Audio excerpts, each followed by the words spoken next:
live. Hello, everybody. Welcome back. It's episode 63 of the Venture Maidens. Oh boy, I had to check my calendar there. Check that number. Oh boy, we're so happy. We're so happy to have you here. Welcome back. It's fall, you guys. It's fall, a beautiful, crisp time of year when so much is changing and there's just the promise of possibility on the wind and everything smells like pumpkin spice and it's just lovely. So hi, welcome. But don't get too comfortable because this is a very adult themed stream. So you can expect things like fucking swearing. And then also we have some content warnings that we just keep up in general, specifically body horror in relation to graphic fantasy violence. I don't anticipate that or anything else coming up today for content warnings, but you never know. So if you're watching this live or if you are, looking in the podcast notes, check those content warnings there. We do update those if anything comes up during the episode. But yeah, other than that, we're a D&D 5e / Tales of the Valiant stream and podcast, and we're very happy you're here. Yeah, I think I said the things, so let's just dive in, because, this is a hot new party, hot new season. We're still, in the getting to know you phase, and we've got some downtime to spend, so let's roll on. Hey, everybody, my name is Celeste Konowich, and tonight I will be your game master. Hello, I am Brittany Quintero, playing Morana, cleric. What's up, girl? I'm Nassim Etamad, and I'm gonna be your orc fighter druid, Toni Silvertail.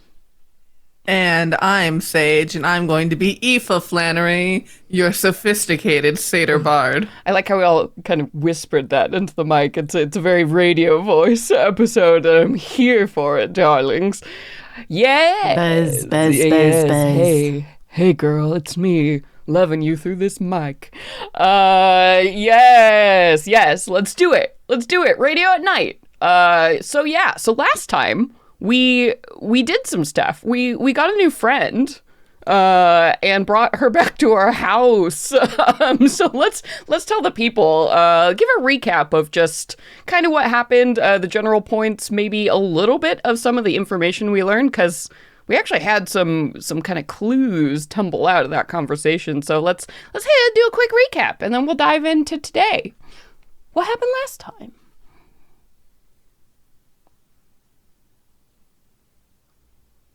You look like you were going to say something the same, so I was waiting for you, but we started. I was trying to think about what happened last time. I was like, you know what? We got out of the crypt, skedaddled, skedaddled. And then y'all brought me back to this little freaky deaky magic bubble. House. We keep thinking, just for all intents and purposes, AKA room of requirement type situation. Yes.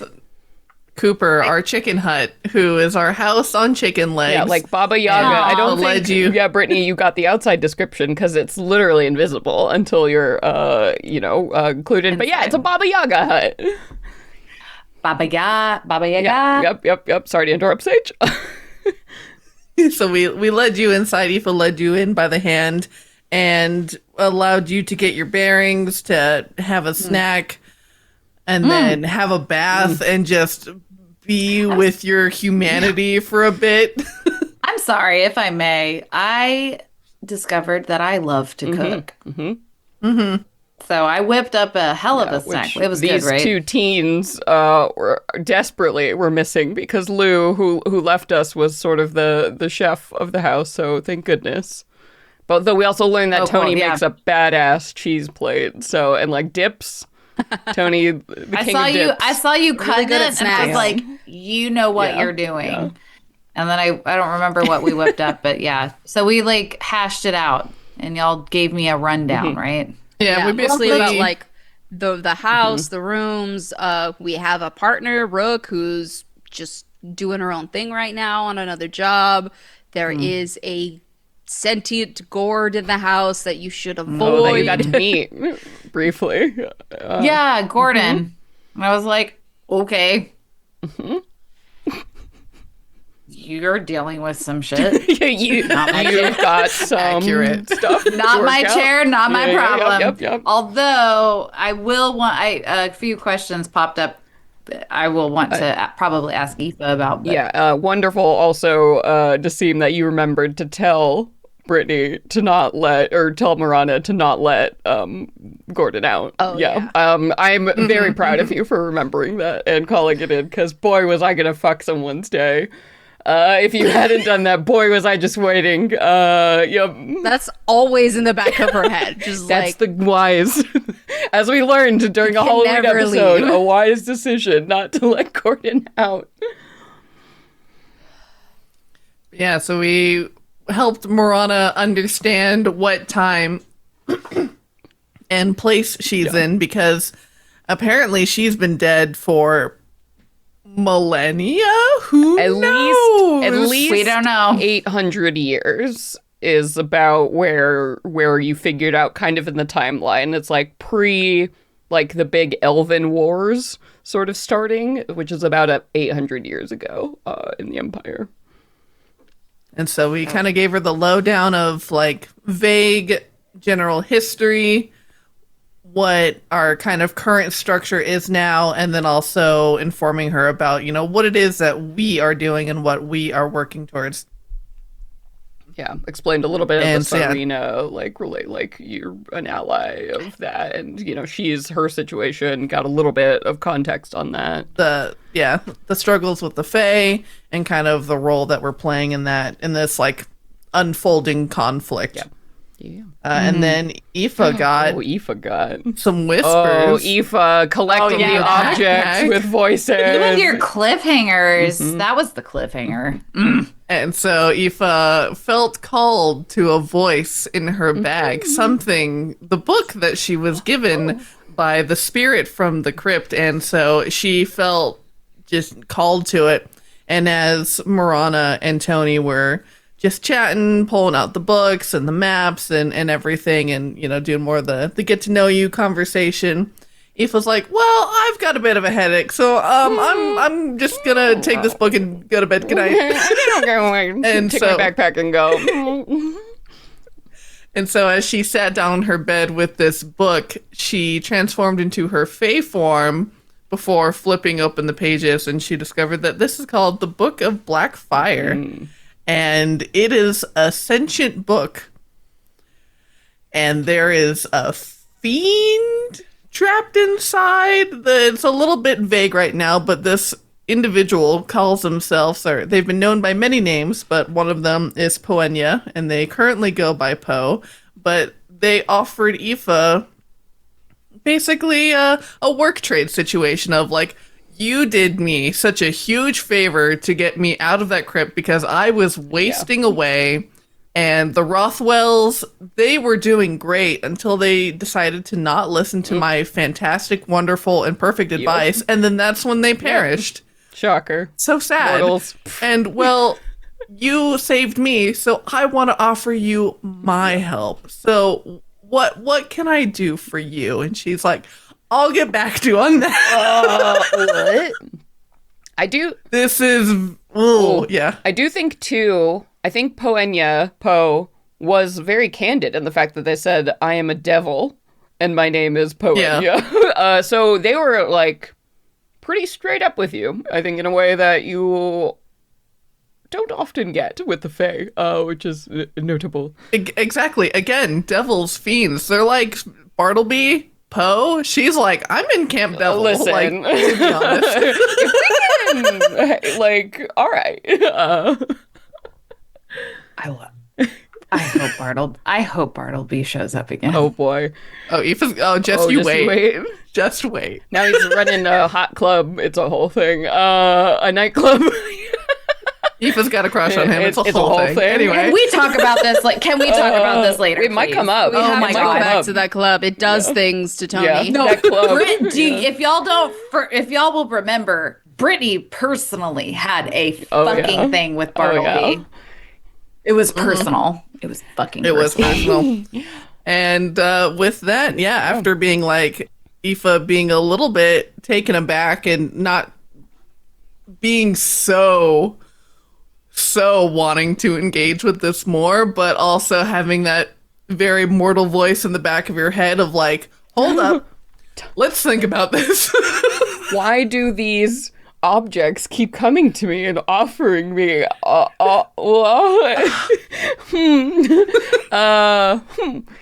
It's almost like power is drawn to power, some nonsense. But anyway, with that, let's dive in. Let's dive right the heck in, because as you said, we're basically at the end of last episode, we had been winding down the night. We had spent the day kind of getting Morana used to all of this and describing, the hut and how things worked and getting her set up and, fed and like feeling mortal again after being literally in a dusty tomb for some reason. So we had talked a lot that episode, just kind of catching everybody up and going for it. But yeah, so here we are. It's the end of that night. Aoife, you had just had that conversation with the book. Toni and Morana were continuing to chat in sort of the living room space. And unless you all have anything else you want to do, the hour is growing late. So you can head to bed and we can pick up the next morning, or if there's anything else y'all want to hit tonight, let me know. It's bedtime. Okay, go to bed. Go to sleep. Britt, you can get up if you want, and we'll check in the boarding. So the morning rolls around, and dawn of a new day. So, Toni and Aoife, it seems like you have pretty much... You've got this person here. There's still a lot of mysteries clearly going on with Morana, but she seemed very transparent in that her situation is just as mysterious and strange to her, but not in a bad way. I think she's proven that, one, her talents, her powers will certainly be useful to you. Two, from what you've gleaned, it seems like she has a mission. She was sent here by this god to come back and you've heard restore balance, right? And she seems to favor pretty much what you're about and what you're doing. So, I don't know, did you two specifically want to, like, kind of meet and check in about, like, what's up with that? Or you feeling pretty good, pretty solid right now? I think it'd be nice to check in with Aoife and just see how she's feeling with our new house guest. Maybe let's just start with that. Yeah, like a little scene, you two get up, like, a little bit early, like the unspoken, like, okay, we've heard the thing. We've got our guest settled. So now, you probably, I don't know, find Toni in the kitchen trying to make herself a cup of tea, fiddling with learning how to like hang the teapot over the fire just right. It's like, did she hang it off what to are the those side? If I steep put it right in the things? middle, is it too like hot? those little clippies that you put leaves in? Like, what the hell is this? Like I imagine. Yeah, like this is crazy that she doesn't know how to make tea for herself, but like we're learning now. I think that's probably the one thing that Eve has gotten good at is like tea. Yeah, Grandma made you a lot of tea. So Britt, we're having a real quick scene like before Morana. Oh, you got it. Okay, all right. Bluetooth magic. All right. Yeah. So if Aoife, you're awake and you pop down, she'll greet you right away. Hey, how'd you sleep? First of all. And she definitely looks like morning disheveled, has not like put a comb through her hair yet. Question. And, rubbing the bags. What form are you in? Go ahead. What form are you in? Because you shifted into Fae to talk to the book. Did you go back? I think she would have gone back. Yeah. Okay. Just checking. So disheveled hair, yes, because obviously if you were a Fae, nothing you could do could make you look disheveled. So. And so she's rubbing the sleep out of her eyes, and she's like, "Oh, you're up. Good. I wanted to have a word before Morana started stirring, and I guess, do you know if Rook's back yet? We should probably clue her into." That's actually what I wanted to ask you. How do you think we should tell her? Should we just wait until she shows up? I don't think that's gonna go very well. Yeah. And she's like wringing her hands. I think while you're faffing about with the tea, I'll send an animal messenger her way to maybe try and break the news gently, hopefully, so that she's had that big reaction before she's come home. Off screen. Yeah. We spent a night. We're okay. We're alive. She seems trustworthy, and she saved our asses, so we And she can cook. And she And can to be cook. frank, like the last time you saw Rook is pretty much being run just as ragged as both of you, right? Because while you two at least have teamed up, she's been solo, like chasing down leads and fighting stuff. And you also know too, she's getting old now with the days that are coming by. So she's got to be, I mean, in her 60s at this point. So she's probably feeling it real hard. And probably gonna come back soon. Come back soon to do whatever that mysterious thing she does is, where she disappears for a bit and then emerges as a child again. Yeah. Out of curiosity, how many of those cycles do you think we've been through now at this point? Like two? Two or three probably. Or no, I think this would only be the second one. She's done it definitely once before, but I think that was the only one. Yeah, that sounds about right. Yes, Brittany. Did you guys tell me about Rook's Aging thing. I don't know if they told you. I don't think- about her curse situation. I'm making notes. Yeah. I'm making notes about Rook, and I'm like, I want to ask him role playing questions. That's why I don't think I don't. Yeah, you know what? I don't think in game we did. I think I told you out of game. Yeah. That's why. Yeah. Yeah. Well, I will go. Yeah. Yeah. Okay. Well, I guess we'll probably have to break that news to Morana as well, so that she's not surprised that our third comes and just disappears for a while again. But yeah, do the animal messenger thing. I think that's a good idea. In the meantime, how do you take your tea? Are you a cream girl? No, just a bit of honey. And by a bit, I mean like A cup. a lot. Got it. Done. And I'll but get to fussing with the tea again. yeah, and she'll start humming something as she steps outside, and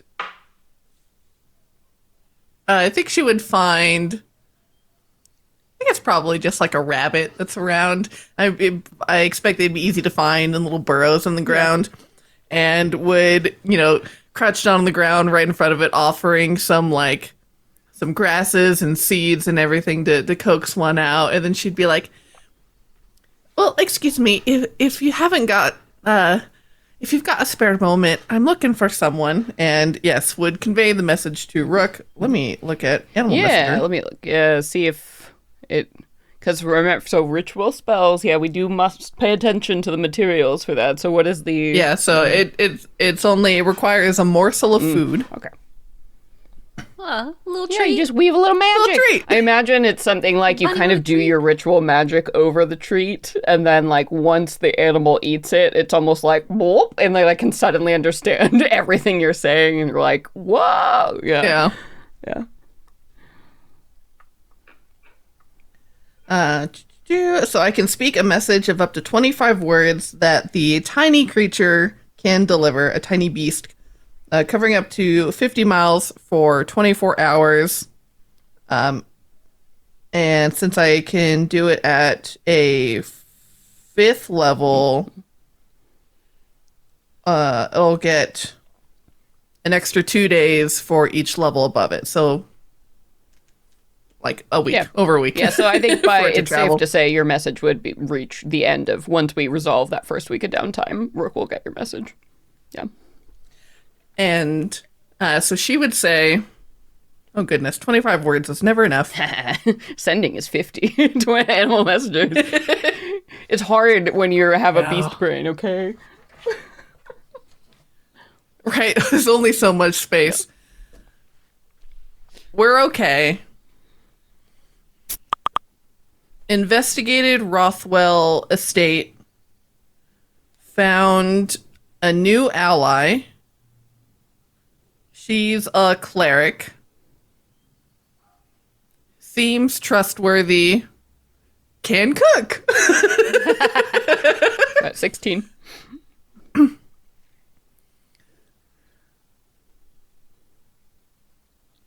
Let's see here. What else? You want to tell her to like come back or do anything? Yeah. Hope you're all right.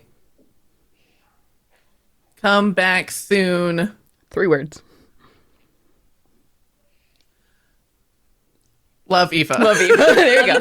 24 words. Nice. Love you, bitch. Love you, There bitch. I'm using all the words.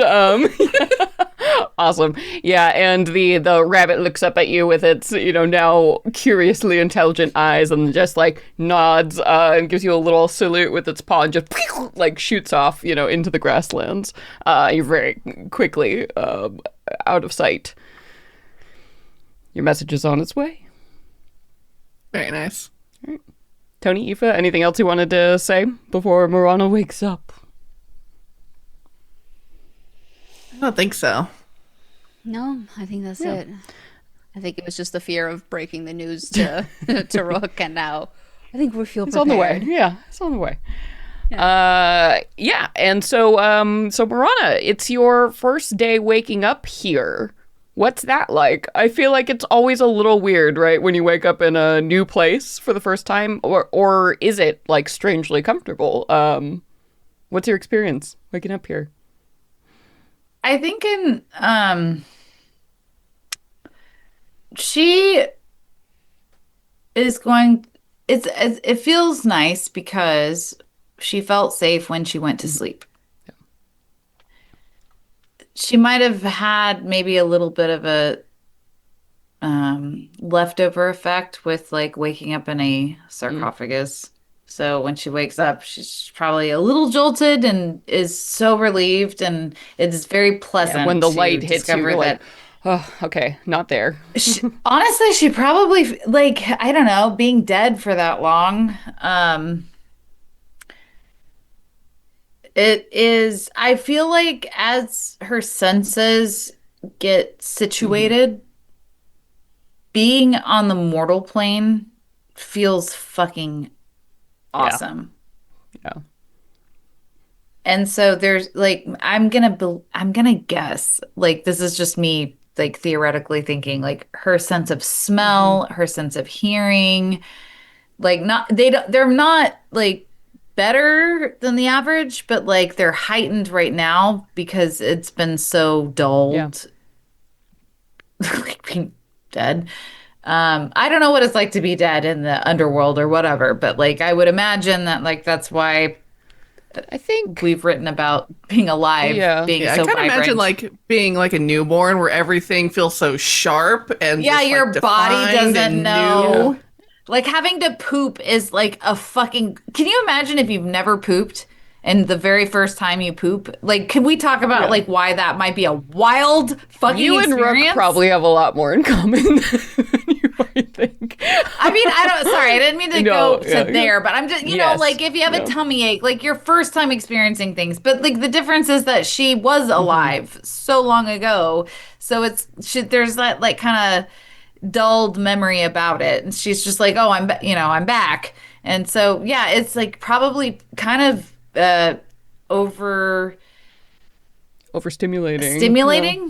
Yeah. But also like, it's like, oh, fuck yeah. Like, I'm hungry. Yeah. And when you're hungry, what's the thing? You get to eat, and it's so good when you get to eat, right? Like, so she's kind of like going through, she's not like fully conscious of this, but kind of, like she's just like, oh, yeah. So she wakes up and she kind of gets up and she's like, it's weird, It's weird. She's awake. Yeah. She's now conscious. Yeah. She's a conscious living being. And I think her first thought is probably food. Yeah. I do want to invite you, I think, after last time, your room, your description, when you kind of walked into it, sort of had that basic look. And I think now as you wake up too, even just spending time in the space, I want to invite you, if it's adjusted or accommodated more to you as you slept. Oh, yeah. Right? Like how has that changed? Is it more you? 1,000%. Yeah. What does it look like now? She probably doesn't even notice it when she gets up because like I'm getting so for fantasy telling, the room understands her before, like it's all Yeah. subconscious, right? So she's been able to sleep and herself has been able to permeate the essence of the room. And it's definitely going to have, okay, I'm going to do my best to describe this. Cloistered hallways. I'm going to give a vibe. Stained glass, speckled lighting. You know, Yeah, like cloistered little hallways, Gothic right? Like you've got archways, this delicate, like beautiful columns, pillars and yeah, yeah. that like give you this like lining of things, and but I got goosebumps just even like thinking about it. There's a particular Yeah. cathedral that I'm thinking of that I will have to find and send a picture of.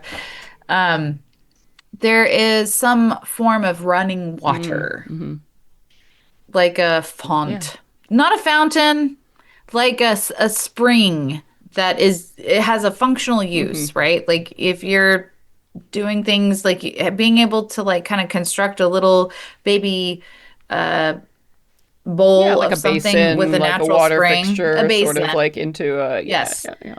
So that you can drink, you can use it for crafting things. Like there's going to be that. Also, it's a very pleasant, non too splashy Sound. sound. So yeah, stained glass pops up. There is uh that lofty sensation of like stone that's cool and quiet. Very With serene. like speckled Yeah. lighting. Yeah.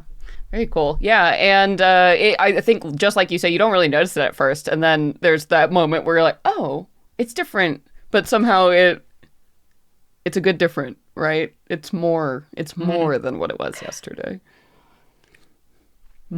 I think probably with the environment expanding a bit, she probably notices that it doesn't feel so enclosed since it's adjusted to her Yeah, there's lots of sensibilities. light. Like windows have gotten bigger. The stained glass, it's beautiful. The running water for sure as well.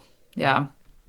Yep. And so you can, come out onto the day and you find your companions already in the kitchen. And so, yeah, the plan for today, this is sort of the last, like, transitory episode, I'm feeling like where we're still kind of compensating for the time we had and a little bit more time as we're preparing for like to chase the next big lead, right? We're going to pick something from the quest board and there it is, for the next few games. So things I want to accomplish for sure today. We have at least 2 weeks of downtime that I want you all to get to do what you want, using the downtime activities we've explored before or, established in Tales of the Valiant rules. So we have 2 weeks of downtime. And then obviously, like we do with our other downtime episodes, you all should feel free to intersperse like specific scenes you want. Like I might jump in and be like, ooh, like let's, have a little like dive into what that actually looks like. Or if you all want to propose something that you want to bring up or make sure happens, in the nights and weekends in between. Because what's great about having the chicken hut, right, it can travel very quickly between places. So if you need to go somewhere specific, to accomplish a downtime activity, that is totally fine. We can coordinate, like, don't get too worried about where we are in time and place. Like, this is a little bit freeform, but I do want to make sure we all go around and use our downtime. And then we'll feel, hopefully by the end of the episode, like we have more clues, information to kind of pursue the next big thing, which, just checking in again, I think during our session 0 for this, our re-session 0, we're kind of interested in the Curator and like chasing down what's going on with the Corellans is what I heard is kind of the next big thing. So I know some of you have some activities. We've talked a little bit about it off screen, but some more information that might be very helpful for those efforts here. So yeah, we can talk now either in character or just as players about like what we want to do, but let's discuss kind of what we're thinking for that first week of downtime. Yeah. What's up, Britt? To be clear, for my sake, waking up, all convening in the presumably kitchen. This is like the beginning of downtime. Yeah. Okay. Thank you. Yeah, so you've sort of got like 2 weeks, 2 squishy weeks where you're not like mission to mission to mission. This is time to also during this time, because we did earn a lot of treasure during the end of the last season. So this is also the time if you guys want to buy stuff. So equipment, magic items, also tell me that. Because during this 2 weeks while you're doing downtime, I'm assuming you're also purchasing these things. So buying stuff, getting your downtime done, and any other kind of scenes we want to make sure we hit our role-playing moments before we, like, leave the chicken hut and cycle into some, proper adventure bullshit. Yeah. As we're all seated around the kitchen table, Aoife sipping at her tea that Toni fixed for her, and sets down her little teaspoon and says, well, all right, I sent a message to Rook. It should meet her by the end of the week. We haven't had any news coming yet from any other leads that we gotta follow right away. So we've got a bit of time to spare. I'm thinking first that I really want to look into the Curator and into this book that was gifted to us by by a wayward spirit at the Rothwell crypt. It seems, well, pretty foreboding, I should say. But yeah, it's got a lot of knowledge to offer, but I don't want to dive too deep into it without looking into it first. What kind of stuff have you cracked it open? What kind of stuff is in there?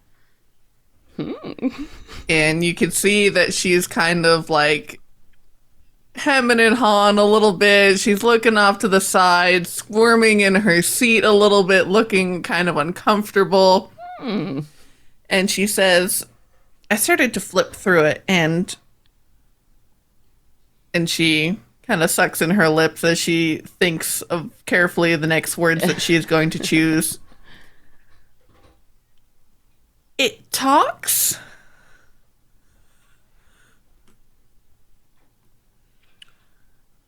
Like, you hear a voice?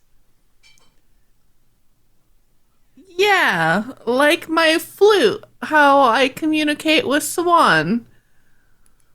And apparently it used to help the Rothwells, which, we heard they're into dark dealings. And I guess here's the evidence of that. So it's a good point. She's that like slowly shrinking under the edge of the table. That maybe you don't know a lot about exactly what these dark dealings were with the Rothwells, which might also be something to help with in research for sure, for context on the book. I'm just watching this and you explain it. It means nothing to me. I would say I'm not going to use like a detect magic or whatever. I'm just going to be like, yeah, you know what you're doing. I'm just like sipping coffee and I'm like, Rothwells. Y'all have said something about Rothwells, and I need to clarify. You pulled me out of a grave of a Rothwell.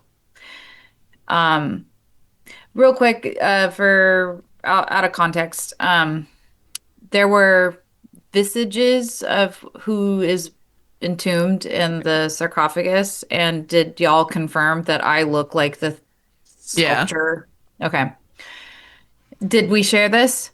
Yeah, I think so. It was like right after you got out, we're like, you're her. You're like, I don't know what I look like. As a reminder of facts that are true and known to all of you, just a quick reminder. So the place you went to, you were sent to because the whole original purpose was that the Rothwells were like a very ancient family, like noble family that were aligned with the Tavirs.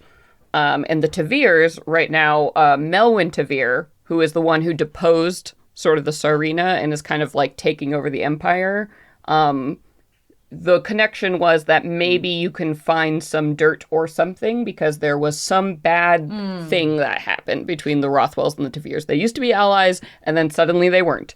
And, you know, so maybe there was something there. So that was like point one, why the whole thing you were there. And then two, I don't know this.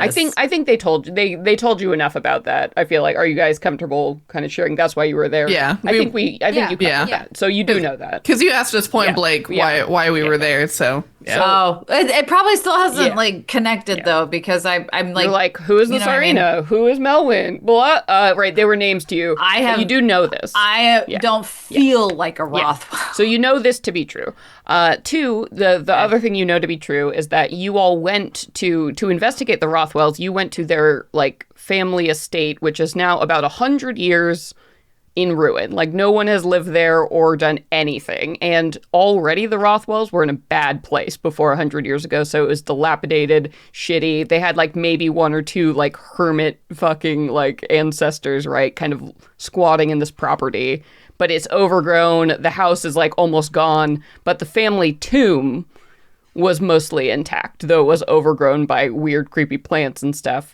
And that ancestral family, like, sepulcher, like, it was a whole underground thing where generations of these people had been buried, you know, the people they had married, their kids.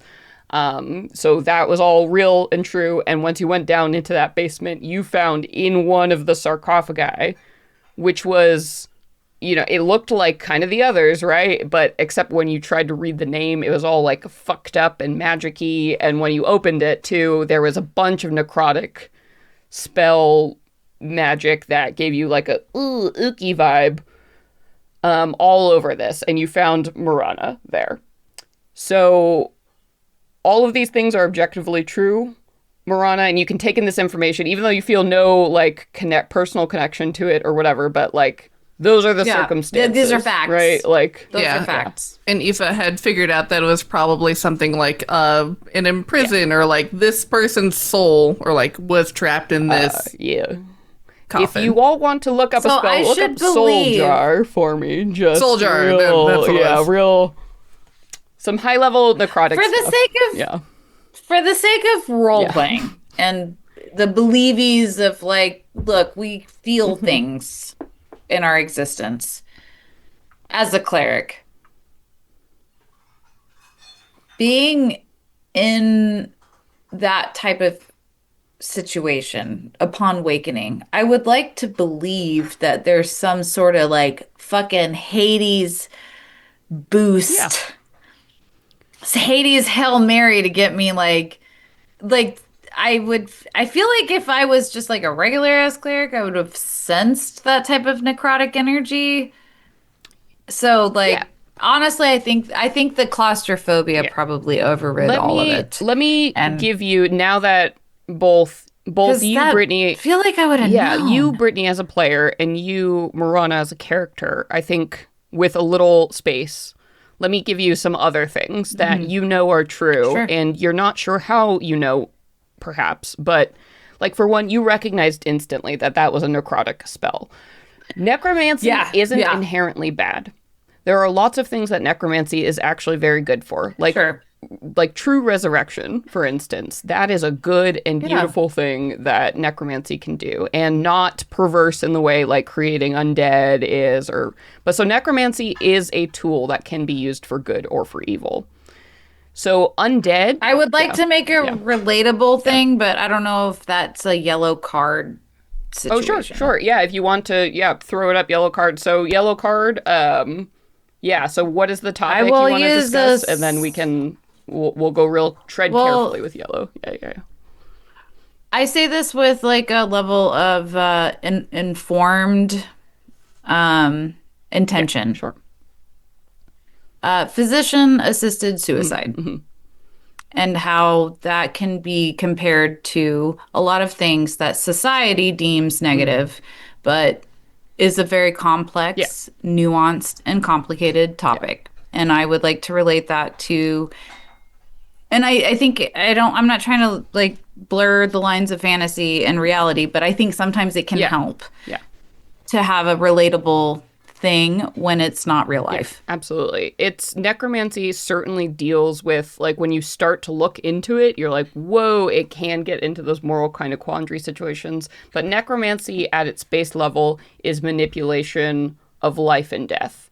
And that can be even things like, for example, like cure wounds in Tales of the Valiant is a necromancy spell because you're literally knitting flesh together, right? There's ultimately benevolent things.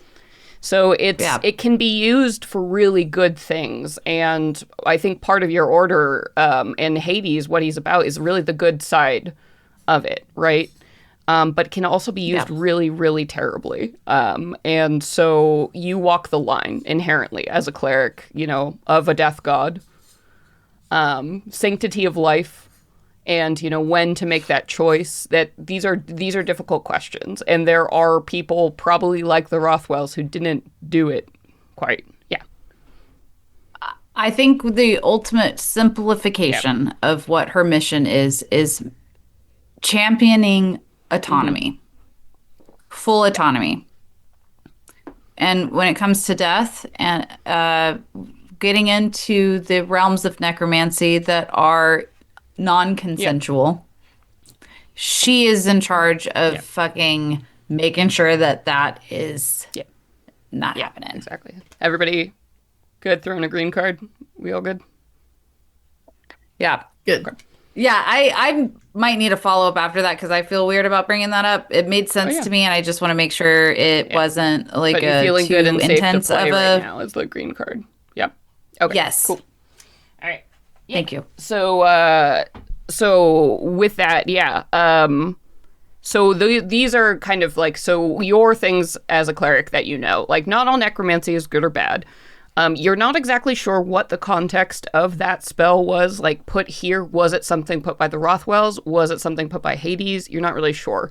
But you do know that Hades wouldn't have put you here, or like, there are two reasons why Hades put you here. Either one, because he very much wanted you in this position, in this spot, this was the best vessel for you, right? Like this was intentional. Or two, it was the only vessel that he could put you in, right?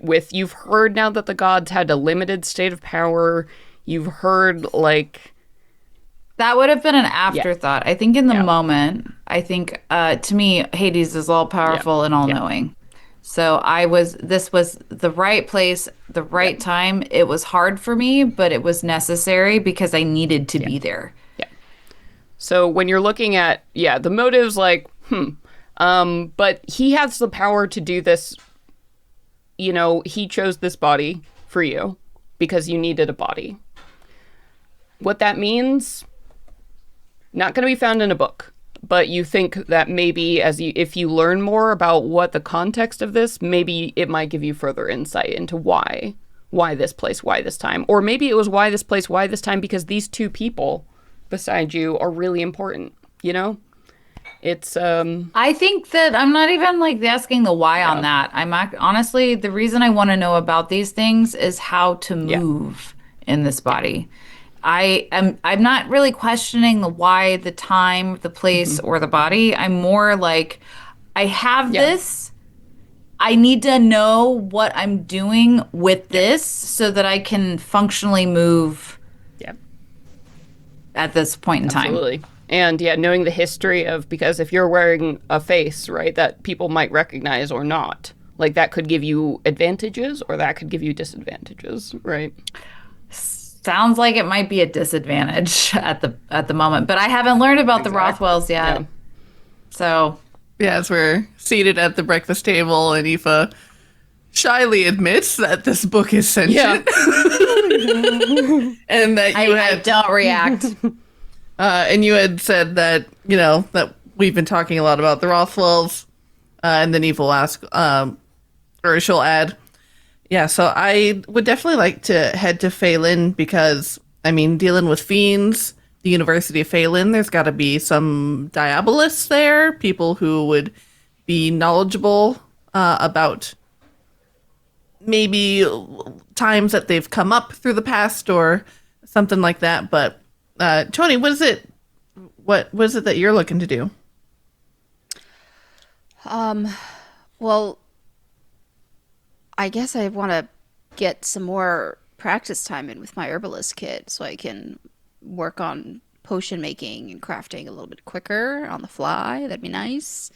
But sorry, I feel like we went past your book thing real fast. Time out. Let's revisit and talk to you. Yeah.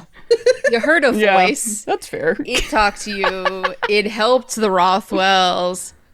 What is, like, is it possessed? Is it a thing living within the book? Is the book itself alive? Well, do you know anything like that? I think that there might be a devil living inside of it. So, I mean, I'm definitely going to want to, like, send a message to Bartleby because maybe they know each other. Not that all devils know each other, but, I mean, he is like a knowledge demon, you know? So, he's probably got some answers. Yeah, but he always asks for stuff to give you that answer. What are you gonna give him? I don't. Whatever he needs. She looks no. wistfully. Oh no. The romance interest has swung so. Oh my god. You talked to your boyfriend lately? Everything good Kel, there? he's dead. Oh, Whatever. I should break up with him. Yeah. Oh my god.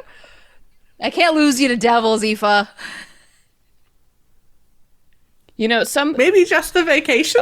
you get like a little itch, Eva, at the back of your mind. Should you choose to focus or accept it? Just like something is trying to, like, a little telepathically, maybe your book is trying to give you a little nudgy. Yeah, for sure. As she's like trying to hide her face, feeling like so flushed and embarrassed, and she will just like focus on that for a minute. And there's that little itch, like, if your friends want more information, I'm happy to speak to them as well. Though we all really know who's in charge of this situation. Wink. It's you, girl. It's like, you, girl, and me, girl. You get that? She just like gets her hair out of her face, and she just buries her face in her hands and into her cup of tea for a moment, and then looks up and is like, "So, Morana, I hope you're doing well." You hear a chuckle in the back of your mind. We can move on from the topic. We can move on, but I just want to say, Aoife, please keep me in the loop. I will be here for you if you need to commune with these devils any further. Just let me watch your back is all I'm asking. All right. Yeah, that's a good plan. Sure. I'm like holding my coffee cup and I'm just like full dead face. Yeah. You've seen so much magic shit, like, who even knows if this is normal? I'm watching this and I'm just like, apparently this is normal. This is fine. It's got devils on the line. Normal, this is fine. I'm just like, Celeste, if I may roleplay this, please correct me if this is overstepping. I think most people like have a concept of devils. Yeah. She's just like, if you think that you're going to benefit remotely from making any deals with the devil, I'm not here for you. I support you. I don't have to agree with it, but I'm here for it. It's not what I would pick. But I would absolutely... You're not asking for my advice. You're just telling me what's going on. So I'm not going to offer unsolicited advice. And there might be something in you, too, on this Morana that's like, devils don't have as big a reaction to them as undead. But, like, because... yeah, fuck undead. I'm here for undead. Devils, but I know that, like, gods if you make a deal with a devil... gods of the underworld, like, they might, they probably have to deal with devils a little bit more than other gods, right? And not that they, like, deal in a way like we're buddies, but, like, they're a little more commonplace in your experience. Well, she's not bothered about the devil. She just knows that they most likely function on contracts. Yeah. And bring trouble. And the fine print of those contracts. And that's what she's saying. Like, look, don't know. I don't have the time or the patience to read the fine print. So if you want to fucking parlay, I hope you are well versed in the fine print. That's kind of her reaction. I don't know how to role play that, but like, that's what I'm role playing. Yeah. She's just like, I think that's a perfectly reasonable stance. I think that's a more than reasonable stance for your average individual. Yes. I trust you know what you're doing. In this world of ours, in other fantasy worlds and campaigns, probably that would like raise more flags. But people in this world, in the planes, are much more concerned about the Fae. The Fae are number one like problem and enemy. Fiends are a background note. Oh, because they wheel and deal in the same fucking language? Well, because fiends have literally a lesser amount of influence on this world than Fae do at the present. Oh, I see what you're saying. I was talking about like, you know. Yeah. But they're very similar individuals is what. No, yeah. Yes. That's why Toni said, like, please be careful. Yeah. Let me, like, just at least keep me in the loop. Like, she knows she can't tell Aoife what to do, but she wants to be there for her should she get herself into something. I think Morana's probably, if you say that, Morana's probably like, you can't help her if she makes a deal. It's sort of like we could be here to look. I don't have to understand it. I respect it, and even that, I'm like. Yeah, to pull a little psychology out of the bag, it's like dealing with Fae are all dealing with id. It's only creatures of id all the time. And devils are creatures of all superego all the time. And they're both components of a normal mortal, but it's, dialed up to the extreme. On either side. It's like... So I think of the most toxic... manipulative, gaslighty relationship you can. Not necessarily, but they're letter of the law. It's all... Is it letter of the law? Yes, it's all For the fiends? letter. Yeah. It's all the letter. For fiends, okay. Fae seems more chaotic. They are. They're very chaotic. They're all emotion. But anyway, so with that, yes. So that happened. So Toni, well said. So from here, do we want to talk a little bit about how y'all are going to be spending your time moving forward? I feel like we have several things that we want to kind of follow up on. We can also talk about who wants to go first in their downtime, because that might always, inform if something... I'm going to assume y'all are sharing information unless you exclusively tell me you don't want to share information that you learn or things you get during your downtime. So if we want to talk a little bit about order and what's going first, and we'll resolve week 1 fully, and then Rook will come back and we'll have a little scene, and then we'll resolve week 2, I think, after that, if y'all are good. Nice. Yeah, out of character, Aoife's gonna want to cast Legend Lore. New spell, I'm so excited. Look at you, 5th circle, look at you. 5th, right? Or is it 4th Oh my god, circle? we're so... Oh, 5th. 5th. You're powerhouse now. Yeah, so she'll want to cast Legend Lore on the Book of Blackfire and on the Curator to see kind of what she can get out of that, and then she's going to use that as her diving board to get more information for who she might need to connect with, who, how to get more information. Question. Is Legend Lore a normal spell or ritual spell in TOV? It's a normal spell, so it requires 250 gold pieces worth of incense for each casting, so she will definitely be stopping by the component shop in Faelyn, I imagine, since the university is there. Oh my god. And picking up they have the best. so much their incense. Student store is just Mageopolis. Everything you could need to cast spells. Yeah, and I think it's fair to say we could do those both before you even pick specific research, because those are quick and you're going to learn a lot of shit, and you might learn a satisfactory amount or not about things, but okay, so we'll do that first, and then Aoife wants to do researching, I think, right, based on what you learn. And so Nassim, you mentioned, I think so. We kind of started doing herbalist tool training for you. We did a bunch of weeks.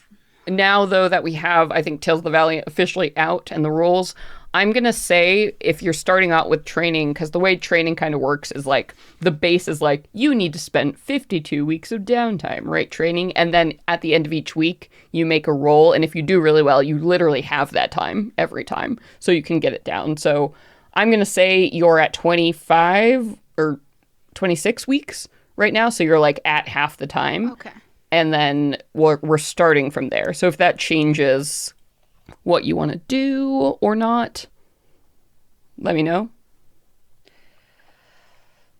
No, I want this to be a skill she's proficient in. So I think I want to dedicate my whole time Yeah, to because it. if you do get herbalist tools specifically, you need herbalist tool proficiency to make potions, which is another like crafting activity. So if you do get that proficiency, you could literally start making health potions for your crew. Yeah, and then down the line, the goal is to start selling those potions and increasing our rank. Oh, yes. Everyone wants to buy some health potions. You know you've got a hundo people waiting for you at the Witch's Brew. Literally, like, brew us some shit, which we'll sell it. For sure. Okay, cool. And if you want to, I know you were also kind of maybe backup for research. So maybe if things go poorly, do you maybe want to go last for this week? And then you can step in as a backup? I suppose so. If things go poorly, I might still change my mind just because I also don't have the strongest intelligence checks. Yeah. But as a backup, sure. Yeah. For sure. Yeah. Okay.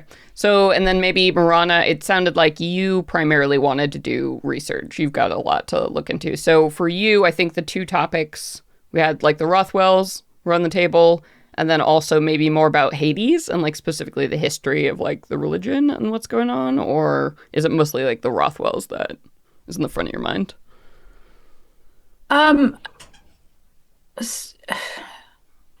Imagine if okay, like the actual fact that like this underworld Hades, that's a fact, right? Whatever her previous life was, whether she believed in Hades or not, like it is now a fact. So I'm gonna assume that since she doesn't have much memories, what she researches, I mean, she knows. I want her to spend time reflecting, meditating on like bringing clarity. Okay. On the memory that has showed up in her consciousness since she's been recently alive. So that, like, essentially getting to the, like, this is my purpose.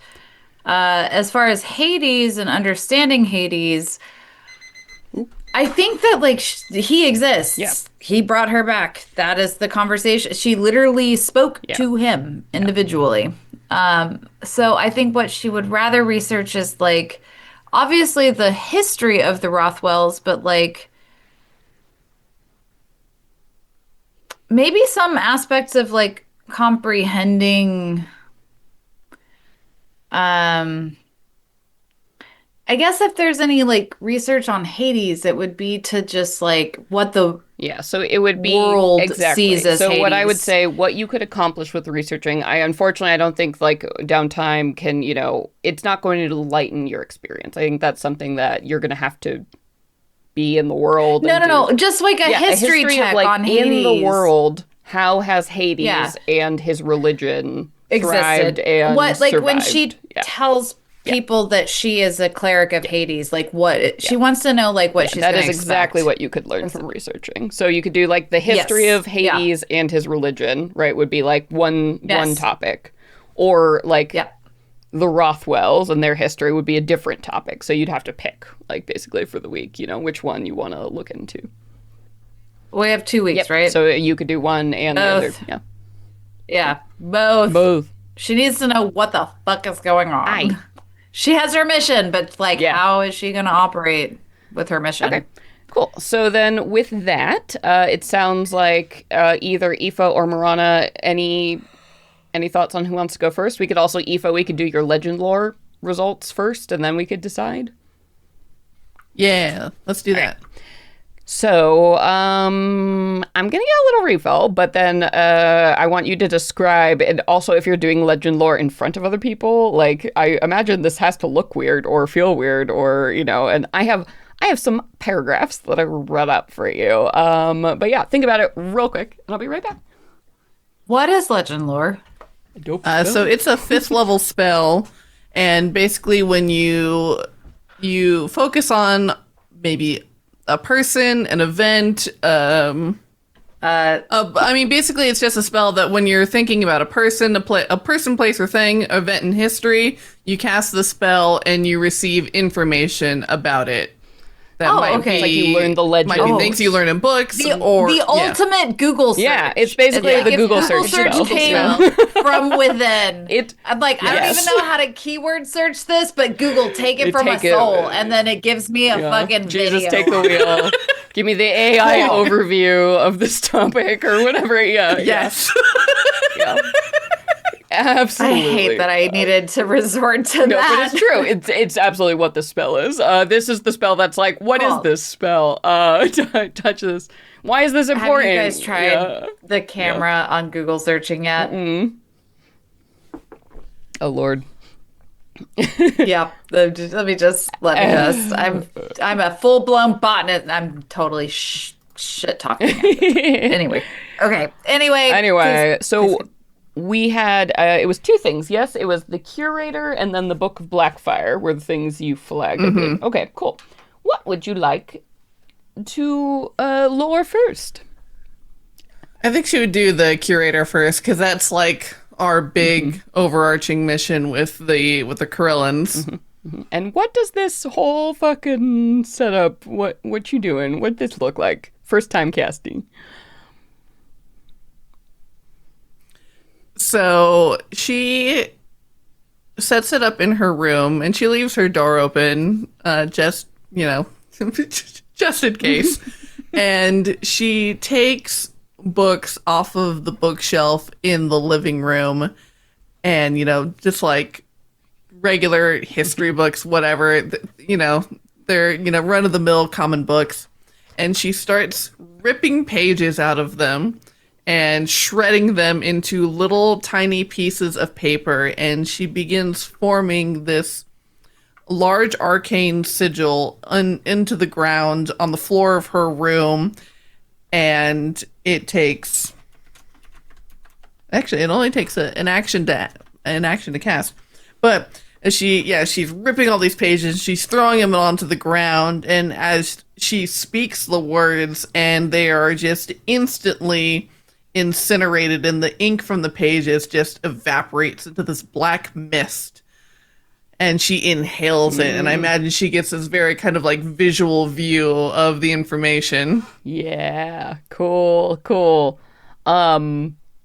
Yes, good question. So the door is open, so I think Brittany, if Morana wants to be like sort of looking in on this, I don't think Aoife's she's not trying to be private, so she's like, if you want to watch, it's fine. Yeah. Okay. I think I probably would. Yeah, assuming that the door's open. Yeah. I don't know, like how just walking by. Super weird. Probably, yeah, like what's honestly, happening? I think I would come in to make sure you're okay. Yeah. Like if something goes This was awry, the first time I you're think casting the spell, so maybe that's like a little like Yeah. ooh. you're doing it, and then I'm just like I know I have an innate ability to understand spell casting, and I'm just gonna come in and I'm just gonna be like, Yeah. well, all right. It's like, I don't know, when somebody's working out at the gym and they're like lifting, like deadlifting, you're like, maybe I need You need to a spotter. Yeah. Maybe for sure. I need to, you're good, but like if you don't, I'm here to help. So Sage, take a luck for that. I think that was very cool. On your sheet. So you like inhale sort of the vapors of like this ink, and there's like that moment where it's like rattling around in your skull. It's almost like the worst, headache you've ever had. Like that throbbing as like information is, you can feel information, like the words bouncing around in your skull before it all clarifies. And you, Aoife, see in perfect clarity what is happening. It's almost like a professor, like a you can't see them, but it's like a professor is... You're basically having an experience like with a nature documentary where like David Attenborough's voice is like narrating what you're seeing, and you're seeing a picture like they're moving by, and whoever is watching, you're also literally hearing this voice. But to you, Aoife, it feels like it's personally just a movie inside your head, but it is also like broadcasting out in the air, and you see ink is like flying around in these little it's like mist particles, right, kind of forming and painting these like storybook images around you.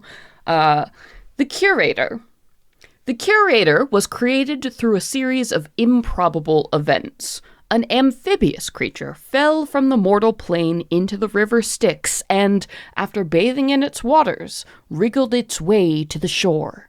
Warped by magic, the now highly intelligent and mutated creature rose to carve out its corner of hell. Other archdevils regard the Curator with a mixture of fear and disgust due to its bizarre origin. In his hidden demiplane, the Curator maintains a museum of souls. It seeks unusual specimens to add to the ever-growing collection of spirits preserved in its crystalline menagerie. The Curator spends its resources finding, buying, and trading for the rarest souls it can purchase. No one knows why the Curator is building this museum, but it's rumored that beings from across the plains have been invited to see its wonders. And you get a picture that sort of floats in front of you of this weird... I'm gonna There's the Curator? Yep. Is that guy? Is that guy. I'm gonna describe it for those who are listening. You're seeing, imagine a frog, if you will, in a humanoid form. You see that it has some kind of bone corset thing that is holding up its neck, trying to make it look more human than it really is, but it is a squat, sort of silly-looking figure clutching some kind of crystalline device. It sort of looks like a lantern, probably something for holding souls. It's so cute. Also, didn't expect it to be so cute. Toma Beast 2 from Kobold Press, Celeste Konowich designed this archdevil, and you can find it and use its statistics, as well as this information. If you purchase today. And she shudders as she sees this like frog-like creature again after she had initially had seen it with her scrying spell, and just like... Yeah. But definitely the thing that sticks in her mind is that people can visit his museum, and her mind immediately begins thinking, how do I get an invitation to that? Yep. After all, what is the point of making a museum if no one is going to see it? No one comes to visit. Yeah. So that's Legend Lore 1. You want to just go back to back, just like soften the ink, like let's go? Oh yeah. All right. Okay. Morana, what'd you, how that was a lot? You good? From the hall, like? No, I came in. Oh yeah, you watching this. Like I came in and sat down. I'm just like, hey, I'm here just like we're here doing the thing. Yeah. Here's the concept. I don't know what Aoife's doing. Yeah, I don't know. I mean, I kind of can probably gather a sense of like, you know what game someone's playing based off of their movements. Yeah. But it's pure non-judgment. Yeah. It's kind of amazing. I'm just here to make sure you're okay. Because you were actively hearing that voice too, and then seeing like ink move and make these pictures. Pretty cool. Yeah, I'm like fucking sick. Right. So we want to cast it. It's also making me feel good. Like obviously, I know Aoife's like aware of my presence in the room. It didn't seem to disrupt the situation. So I'm just like, cool. We trust each other. I'm here for you. Yeah. Glad you have someone like this on your side, I think is a good thing to keep in mind too, with power of this magnitude. All right. So the Book of Blackfire, the next subject of your legend lore. I think that last spell kind of left you feeling a little Dizzy. a little funky. Is there anything you're changing up for this one? You actually have a physical book this time. Yeah. I think I think there's a certain kind of self-consciousness that comes about her because the book is in the room. Yeah, while you're and he's asking going about to it. be witnessing her basically cast a spell, and so she knows that he knows. So she's going to put that book right in the middle of her circle and is going to do the same thing. And I imagine as the added flair of being the Book of Blackfire, where it's just like instead of this mist, it's like this acrid smoke that arises from these torn book pages. And I will clarify, the being in the book, you get a she-her sort of energy. Oh, okay. From her. Good to know. Which is actually unusual because most devils prefer a gender or they, them. This one feels like she feels very strongly and identifies very strongly female, which is kind of interesting for a devil. The Book of Blackfire. Little is known about the exact circumstances around the creation of the Book of Blackfire, but history remembers it as one of the most instrumental weapons in the devastating Fey raids that nearly wiped out the Empire 800 years ago. The book first appeared in the hands of the Rothwell family matriarch at the tail end of the Age of Expansion, and was described as having the ability to incinerate creatures with fire called forth from hell itself. These black flames apparently could not be extinguished by any earthly means, and seared the soul as effectively as the flesh. The book was famously at the heart of several scandals that later signaled the decline of the Rothwell family. A few centuries ago, a group of witch hunters, rumored to be secretly sponsored by the traitorous Tavir Coin, raided the Rothwell ancestral home to seize and destroy the profane book. And while several Rothwell family members were imprisoned and many dark implements seized, the book itself was never found, seemingly disappeared from the material plane entirely.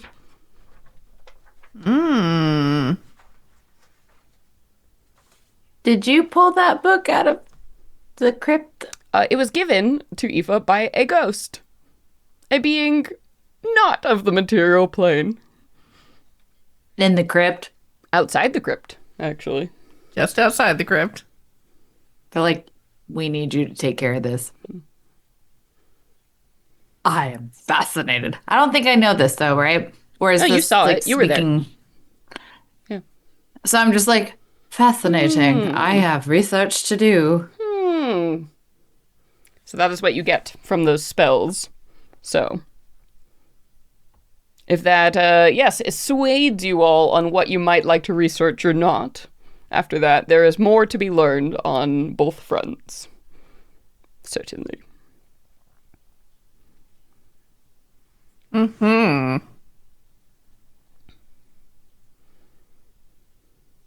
I mean, I guess that sounds like it's adding to my research to the Rothwells. Yeah, I mean, yeah, because you hear that and you're like, whoa. Yeah, so so you all know, so the maximum possible you can get, like, from 1 week of research is up to 3 clues about a topic. So I went ahead and after I knew we were doing some legend lore, so I wrote those descriptions, but then I also have a bunch of clues, like if you guys roll, and I'll randomly read you bullet point clues from the list I made of cool facts about these different topics.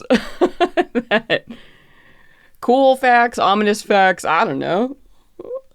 Would that count as I'm here a for it. clue, or would I need to roll for? So basically, the way downtime works is you'll spend the full week doing it, and you have to pay the money up front to do it. And then at the end of the week, you make one check, and that check determines how many clues you learn. So if you do just okay, you might learn 1 clue. If you roll really well, you can learn up to 3. If you roll terribly, you might actually get penalty or lose some information or something, or get like a false lead. So there's still a little bit of rolling to determine how many clues you might learn. I'll definitely want to touch base with you on losing information. Yeah, so you can see it. That sounds a little... Well, if you look in the training, the downtime activity description, you can see on the resolution roll. So I'll do it later. Yeah. We can keep going. So researching, 1 to 5 is you lose a week of... Wait, something... Girl, let's do it later. Yeah. Who's up next? Yeah. Okay, so that was just the general information. So from there, it sounds like Aoife or Morana, who wants to go first doing their researching, the actual activity for the week. And also, if you guys... I'll go. Yeah. And if you guys want to research at the same time, so researching the downtime activity requires you to spend 50 gold pieces at the start of the week. And that money basically... is representing how you need to kind of pay your way into the right spaces, right? To get access to the private libraries that are going to have this information, or to bribe contacts who might have some sort of seedy books. So this would represent having to reach out to people, grease the right palms to get into the right spot. So if you guys are both looking into some fiendish, I'll say the Rothwells and any information about fiends is sort of, you're going to find it in the same circle. So if you guys want to decide specifically where you're going together. Yeah, Britt. I'm going to walk down the hallway. Mm-hmm. I mean, I already walked past when you were doing the thing. You were doing your thing, and I saw it, and I was like, you're good. When it did the froggy talk, and I was like, all right, you're fine. And then I'm going to decide, I'm like, I got to fucking look into this shit. And so I'm going to walk back down the hallway and knock on Aoife's door. After that. She's covered in soot and black ink. Yeah, that's fine. Yeah. No problem. Yeah? What can I do for you? Hey girl, hey. So sorry to bother you. I know that anyway, there's been a burning question. It turns out I don't have any gold. And I also don't have any resources, and I understand how research works, and I would really like to do that. I don't want to jump to conclusions, but your recent activities have kind of given me the impression that maybe you have some research to do too. So I guess what I'm asking is, can you help us out? A little I would like to research some stuff. I don't have any of the things, but I think you might know some people. And she smiles and she flicks her hair back so effortlessly. And she says, it'll be good to have an extra set of hands around, but as I imagine you've been dead for some time. Coin is hard to come by. I'm trying to learn how long I've been dead, But I'm planning on headed to Faelyn, the capital, as it tends to be the center of things that are going on in the Empire, and I certainly want to get a sense of how it's doing since the Tsarina's been deposed. But if you'd like to come with, I'd certainly welcome the company. Well, I definitely want to come with because, I think there's something in my gut that sounds unfamiliar. So I'm trying to remember where the capital was Faelyn, when I was alive. Faelyn, you're familiar with that. You're delighted to find as you reach back. Yes. Okay. I'm sick. Okay. I know that place. You know all the stuff about the Serena being deposed and the recent troubles. You have no idea what that's. But Faelyn, that was a city, the greatest city in the world. In fact, is it maybe the only city in the world? Right? It was. Yeah. I'm gonna imagine it's what Rome was versus now. I'm I know that place. Oh yeah, everyone knows Rome. Gonna be right? This is gonna be hysterical when I actually. Oh yeah, get and you're there. wow, it's changed. But Faelyn was the first settlement and city ever established in the Empire. So the birth of the Eldrin people and everything. It was early days, and that was the only one around. So something about that is Faelyn. That's that. Yeah. I'm glad to hear that it's still called the same thing. Yep. But yeah, let's I think I need some help because I don't know how to. I would like to look into, and I share like at Rothwell's. Yeah. I like one of the things I touched on. I want to share with Toni and Aoife my concrete absorbance of like my relationship with Hades. So I'm just like, here it is. Yeah, so it seems like, I mean, the University of Faelyn is definitely going to be a great spot to go. And also Faelyn, as the oldest city in the Empire, is going to be the place that has the best records on noble families and like lineages and that kind of stuff. And I think a lot of your gold spending is going to be convincing, like, to get into, because the Rothwells have sort of been buried, right? Like, over this, like, they're sort of an embarrassment. You know, it's talking about some of those families that were a little problematic in European history. So greasing the right places to get into those records and get that information. And Toni, if you do want to spend your week training and doing, like, alchemist tools, honestly, like, spending some time in Faelyn, like, around even the university, like, it probably would help your training quite a bit to give you an advantage if you could find an experienced instructor, right? And spend a little time. Yeah, that was actually what I was gonna seek out. Yeah. So we all want to spend a week at the university, you big fucking nerds. You want to go to college? Oh my God, college montage? We got to college for the week? Yeah, let's do a college montage. Oh my gosh, I love this. So yeah, let's montage a little bit before we do our resolution rolls. First off, big question. Toni and Aoife, are you doing anything to disguise yourselves before going to Faelyn? Oh, Aoife can cast seeming on all of us, so we can look different. Yeah. Obviously, I think Morana, I'm not sure you have to worry about that so much, but maybe. Yeah. You don't really know. What role play? Yeah. I see you guys like get a disguise going, right?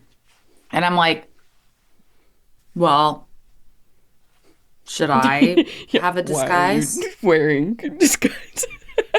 She's thinking about it like truly practically. Oh, yeah. Like, well, I should have a disguise, right? Like, or I don't know. Like, I mean, she's aware. She's not stupid.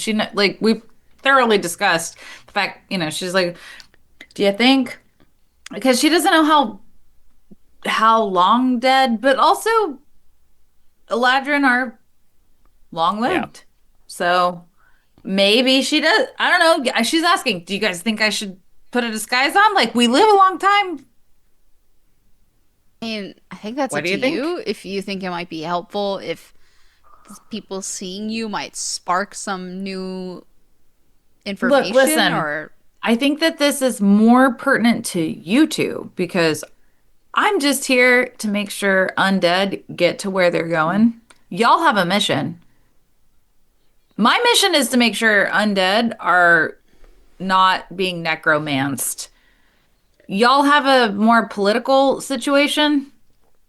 And so I'm asking you, do you want me to be disguised? Because if we're all going in on this, I want to learn some stuff. I don't want to ruin your mission because it sounds well, like if you guys we're already have... going to be disguised, I don't think it matters if you are, because Oh, no one that's a knows fair- that we're working with who we're working with, or that we're even working together. Like, Touche.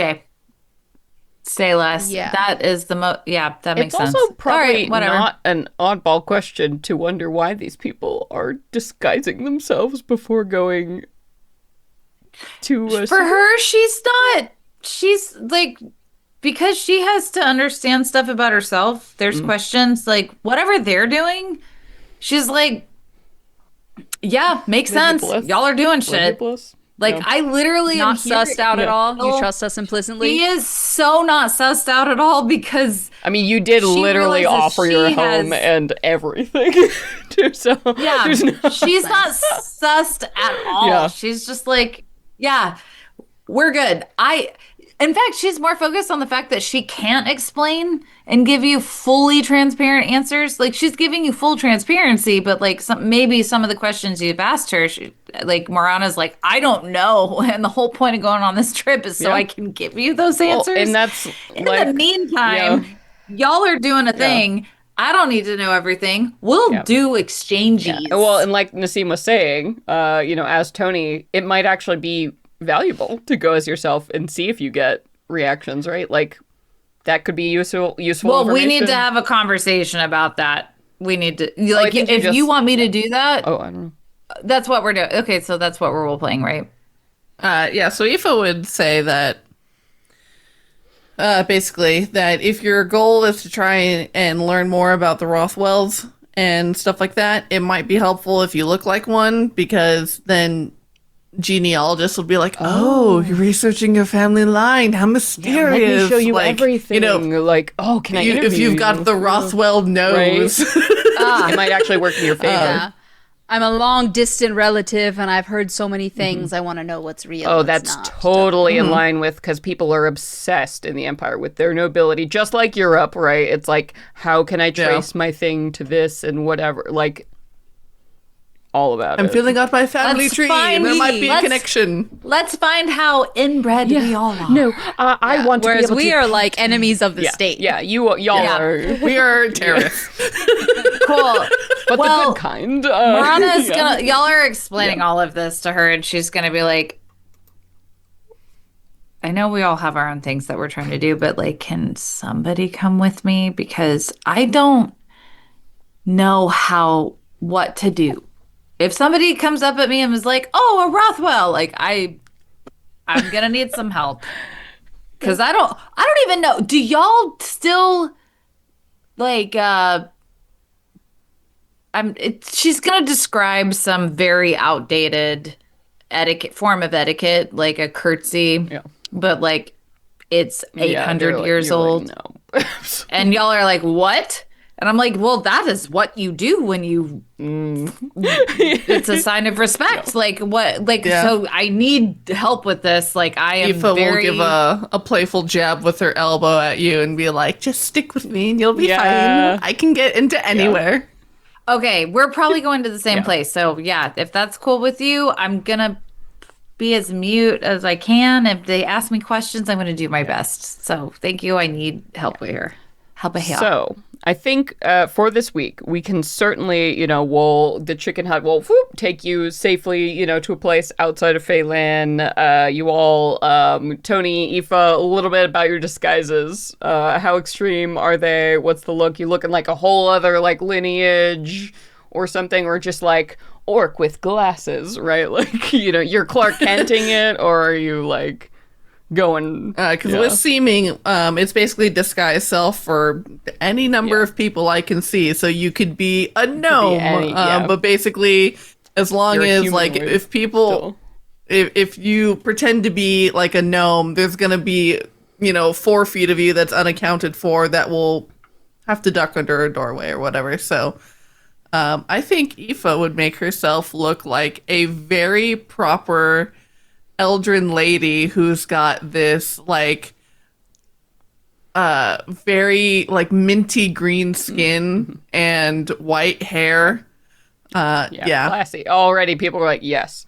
It's also too, if you wear like, a full skirt in fashion, kind of nice to hide, your backwards legs. I can't remember the word for that. I keep looking it up every time. But so your gait, it'll be nice to hide that.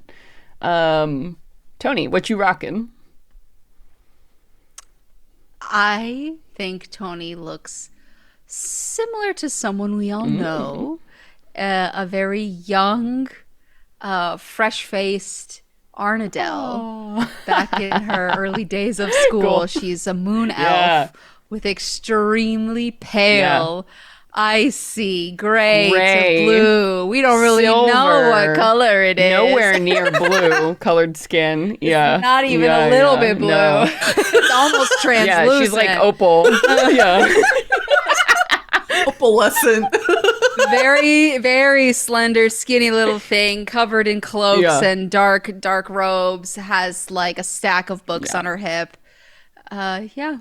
You look so at home in a university. I think both your disguises look perfect for your genealogy and then your potion research respectively.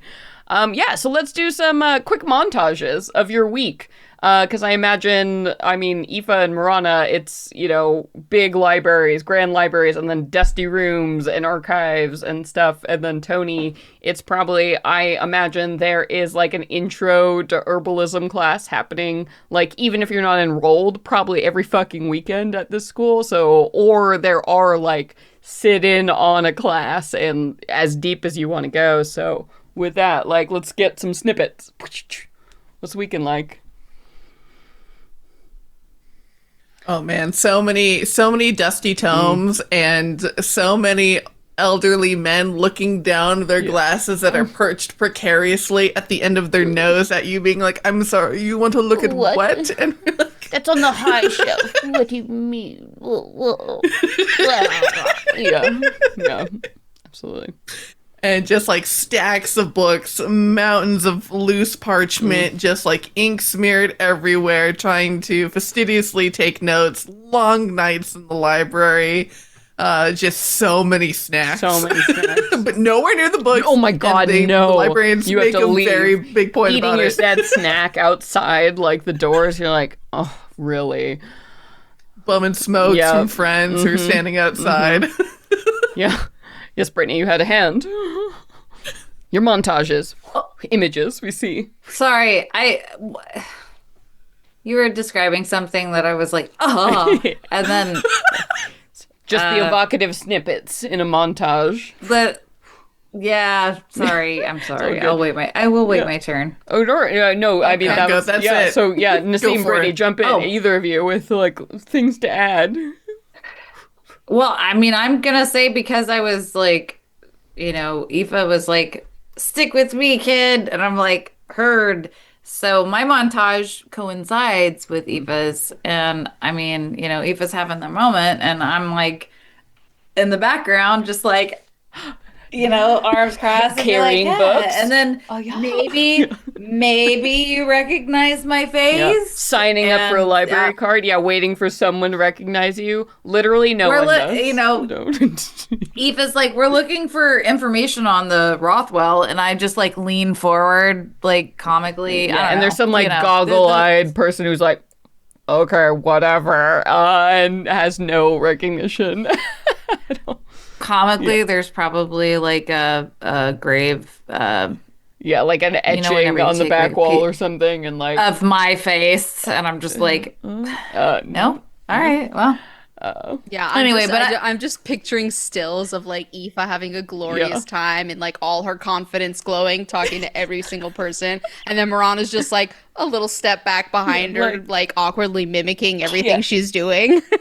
Well, yeah, definitely. I'm just like, I don't know. But I will say on a serious note, like I'm going to also grab, like we get access to the library. I'm going to, there might be some comic moments where I look at Aoife and I'm like, all right, what's our rendezvous point and rendezvous time? 2 hours? Not enough time, but hey, I'll check in. I'm going to go, we'll meet back here. And so she's going to go off and... Yeah, she's anxious to learn as much as she can. Yeah. And Toni, what are we seeing? I think it probably looks a little different. You're like, in the above ground places, I think mostly for your classes. Toni's montage is very similar to like a 90s high school rom-com of like, the ugly duckling character who's very nerdy, big glasses, bumping into people, dropping all her shit on the floor. But it's not because she's awkward, it's because she's never been to school, like a formal school. She's like, what the fuck is this? Where are the classes? How do I find anything?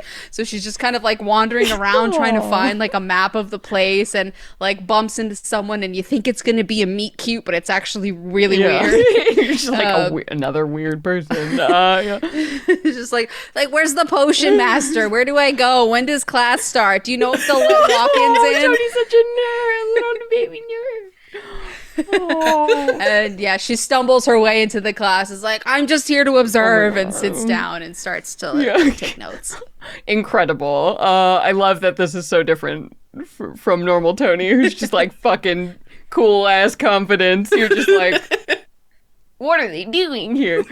Oh, incredible. I love this. All right, let's do some rolls and learn some stuff. Who wants to roll first and see their feet? I'll go. All right. I was like, waiting. Okay. So training. All right. At the end of each week spent training a PC, you roll a d20 and you add your proficiency bonus. And that's it here. You can, if you would like, luck can be spent 1-for-1 to increase the results of the roll, but it can't be used to grant advantage. So if you have any luck, go ahead and roll your d20, add your PB, and if you would like, and if you have any luck, you can add it to the roll. I ain't got no luck. We got no luck. But let's go ahead and roll. Well, Okay, that's 12. okay, and your proficiency bonus now is +3, yeah? +4. Yeah, I added the +3. Oh, just 12. Okay. All right. Yeah. So you make 2 weeks of progress towards your goal.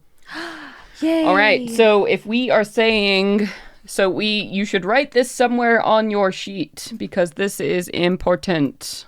So 52 divided by 2. So you were at 26 weeks when you started this. So -2. You need 24 more weeks of downtime to learn this. Great. Great. And you did, as part of this, because training, it costs at least 1 gold piece per week to do this. So I think that's like what you're paying to like jump into, a week's like courses or whatever. So yeah. So 24 weeks remain. And as an example for this downtime, for people who are like, wow, that's a lot. If you roll really well, you can literally have this time over and over again. So it's sort of as you get better, it like spirals. But yeah, so you're getting closer. All right, who's next? Aoife, Morana.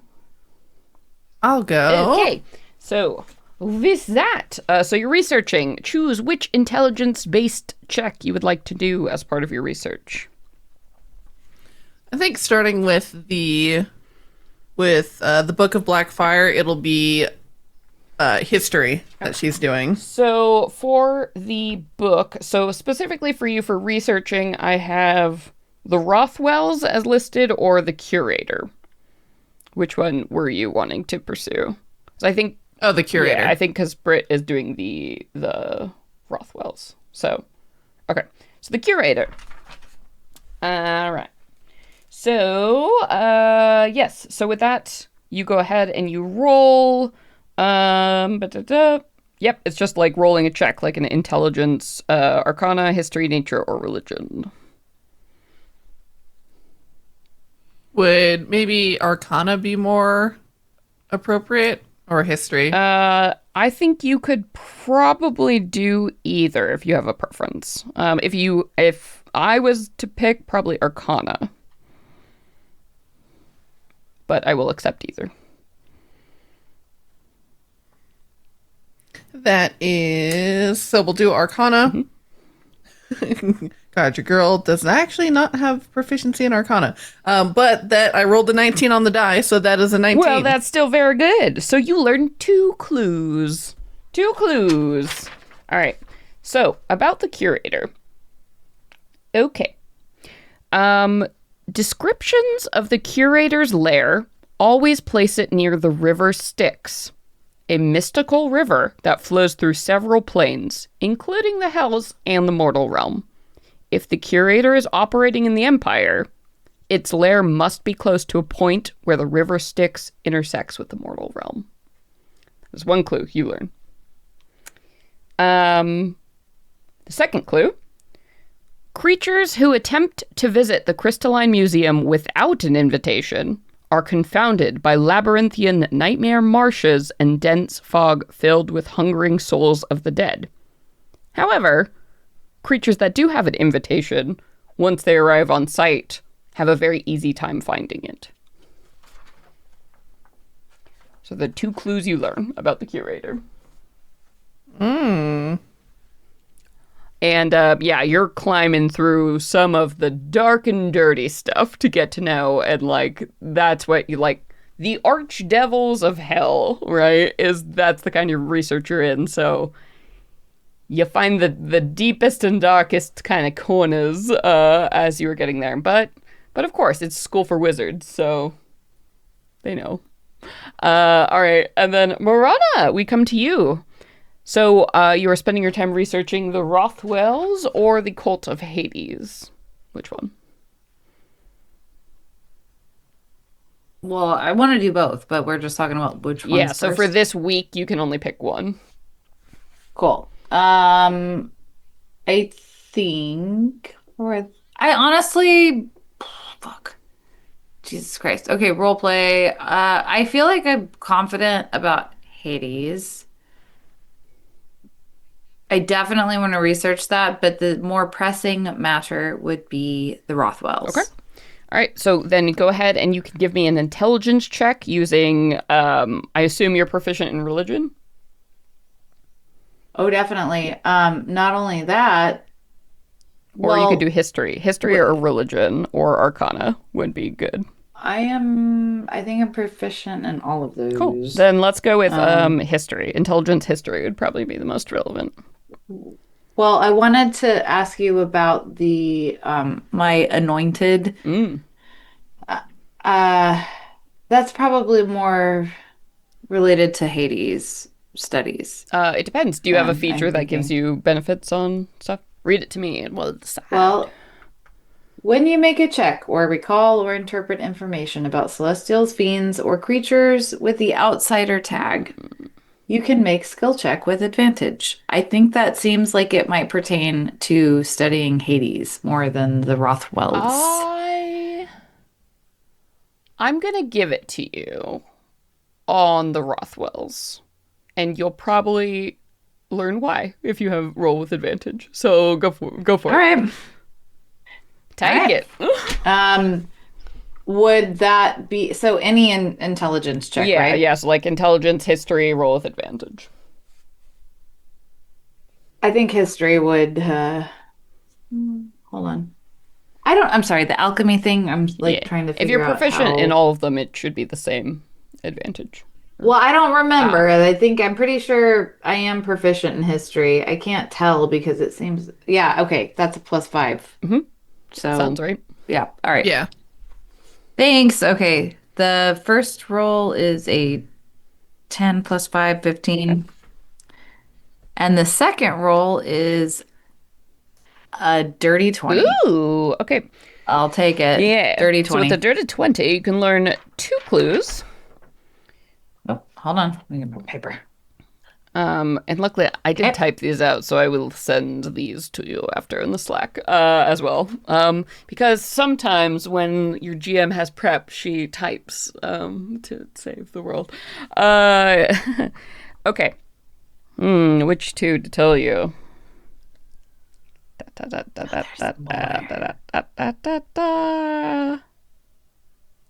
Okay.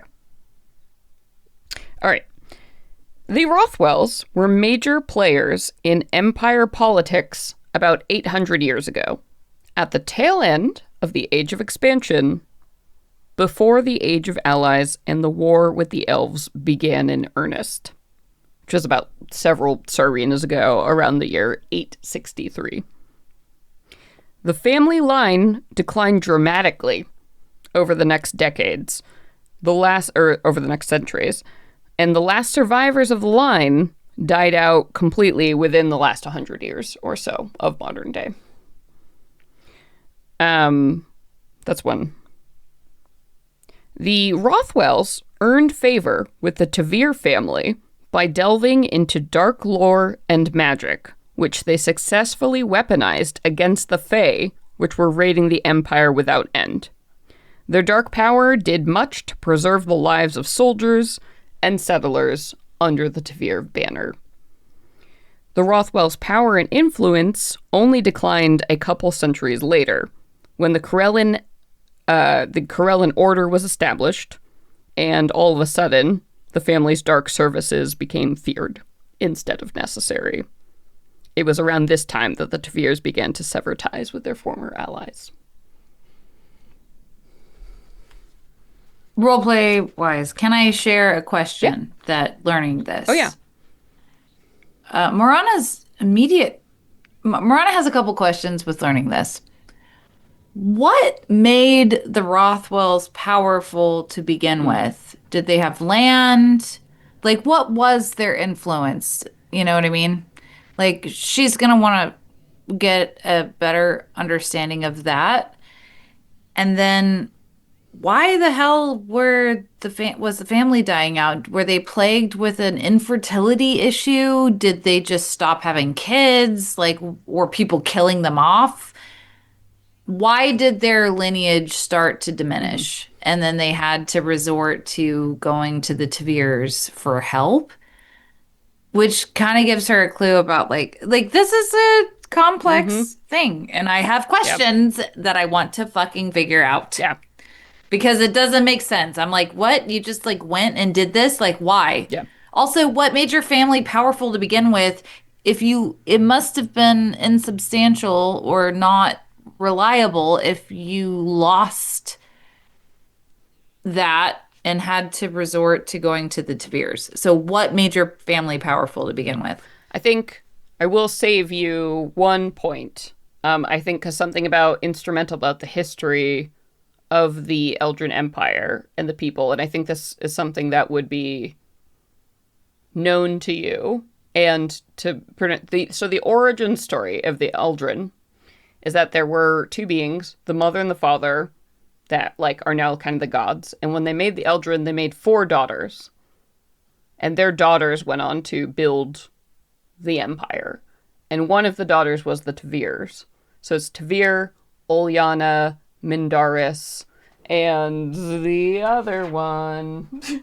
But is this something I would discover in my research? I think this is something you know.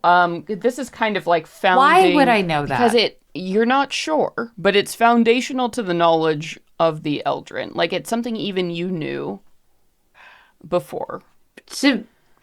Okay, if that's necessary, fine. But I'm still out to pasture about if my character's soul was Eldrin to begin with. So I you have don't know arrived that, but as even an other Eldrin. lineages know this because the Empire is such a big. It's sort of like how everyone knows when you talk about ancient Rome. Everybody knows who Julius Caesar is, right? Like these families were Julius Caesar.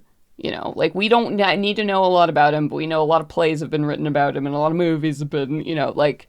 These are like almost mythical figures, like King Arthur, right? Like, so these 4 daughters, and this is why these 4 families, the Tsarinas, have always been people from one of these 4 families. Because they're rumored to be literally descendant of the gods. Like, this is part of just the lore of this world. This is lore from when Morana was alive. Yes. And that was lore that was All even true whenever you were alive. And even if you weren't an Eldrin, like this is lore that probably the elves knew and everyone around the Empire, like why they were claiming they were so fucking common powerful, knowledge. right? Yeah. Yeah. As divine descendants of these 4. And so that's why the Tavirs, the Mindaris, and the Faellyns, that was the 4th one. So the Tavirs are that ancient of a family, and her current state of existence, the Rothwells, like that seems like it would also be an ancient family. They are ancient, but the Rothwells got famous because they linked up with the Tavirs. Well, she wants to know why they had power enough to link up with the Tavirs in the first place. If the Tavirs are already powerful, what was it about her family that had a bargaining chips? I think you just learned for the Tavirs. Right. I think the clue you just learned that the fact that they made dark deals and compacts and somehow got this magic power that allowed them to fight off the Fae in a time when the Fae were rampant was what the Tavirs, to be fair, were like. That came after the deal was made, so it sounded. To be so fair, they were probably like a no, not on the map. Barely like registered as important kind of family until they got this power and they fought for the Tavirs. They became like this incredible fighting. So did they have the power already and they used that as their bargaining chip to get? We don't know. But they got this power and they wielded it and in the name of the Tavirs and they became great allies. And then the Tavirs later were like, yo, problematic, and dumped them, is what you just learned. Well, that is not enough information for me, and I'm going to want to learn more. To learn, but these are the 2 clues you got of these. Yeah. Yeah, she's like living with it. Yeah. All right. Coolly. So we got about 30 minutes too. So just keep it in mind also. So we kind of come to the end of this like week of downtime. Was there anything specific we wanted to check in between? I'm assuming, are we all sharing this information across the board? Yeah. Eva definitely would. Yeah. So if we want to have like maybe a little scene or something where we like kind of check in or prep, I think Rook is about to come back and we can have that. So y'all talk about anything you want to do or prep for that in a bit. I'm going to refill and be right back. And we'll have a quick little scene.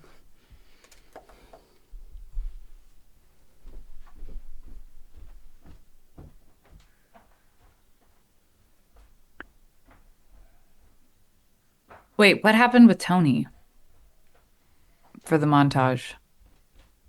Had a day at school, basically. Her first real day of school. Oh, that's right. That's right. That's right. Thank you for reminding me. Yeah. Damn. Where are we rendezvousing? Did we get like a little inn in the city? Probably in our hut. The hut can just like park it in the middle of the city? Hold on. It's probably just outside because it's invisible to everyone else. Role play. Morana's like, wait, why can't you just park it in the middle of the fountain? It's invisible, right? She looks at it and she's like, I don't see any magic around that fountain. Yeah, but we don't know what kind of like protections this city has on it to like detect something like that entering it.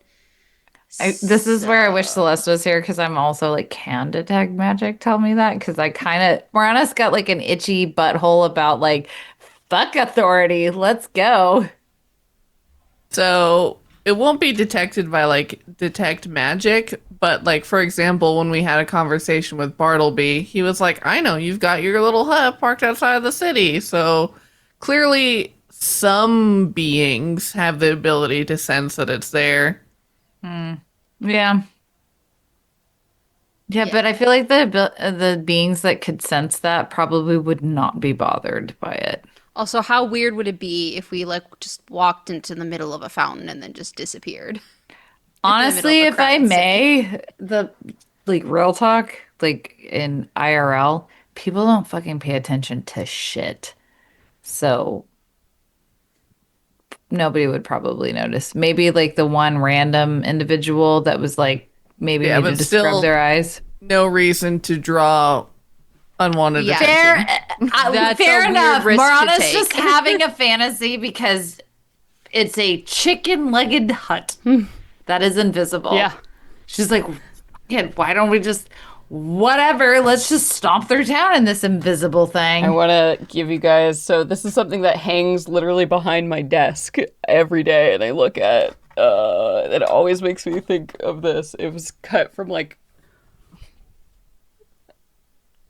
Give a shit. Oh, I love that. Papa I don't want give a one. shit. It's like hangs right behind my computer, so I look at it every fucking day.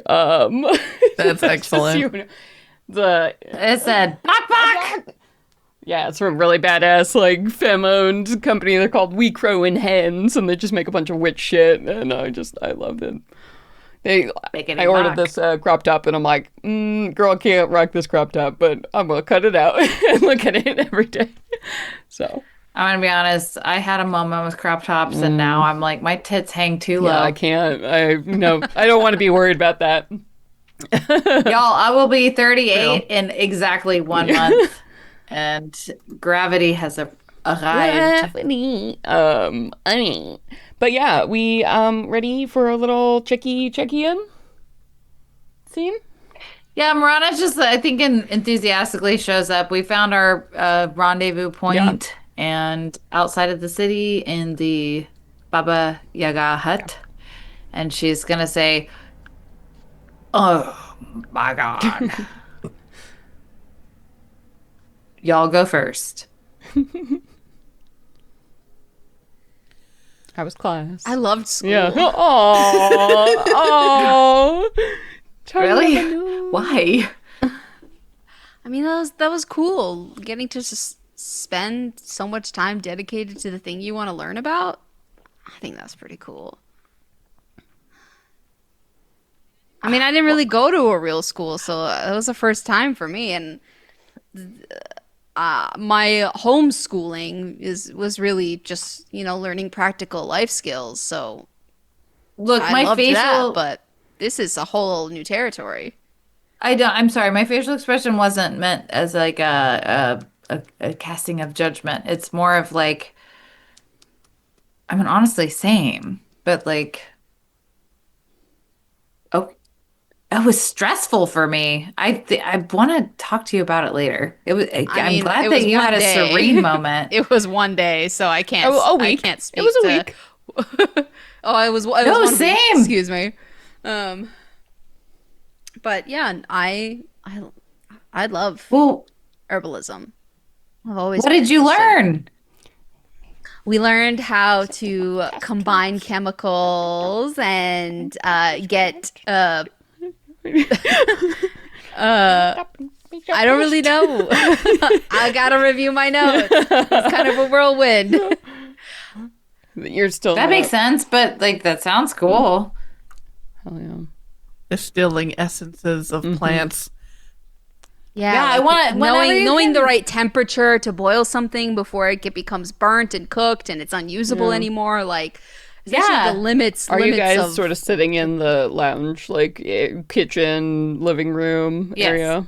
Mm-hmm. Okay. Yeah. Full role play. Morana's going to get really excited about what you tell her about your herbalism lessons. And she's like, that's a lot. There's a lot in common with cooking. Some of it's like intuitive. And she's going to be like, temperature and like there's oxidation. And she's going to like really be excited to like hear about what you learned. Sage, is there anything Aoife wants to add before I literally kick in the door with an NPC?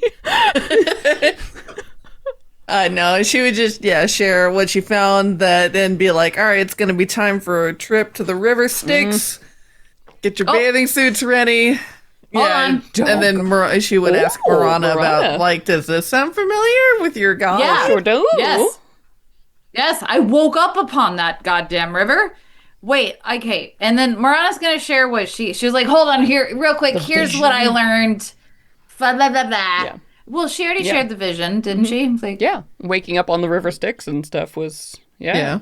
So she's like, listen, River Styx, it sounds like, all right, Celeste, you're going to have to like check me with my interpretation.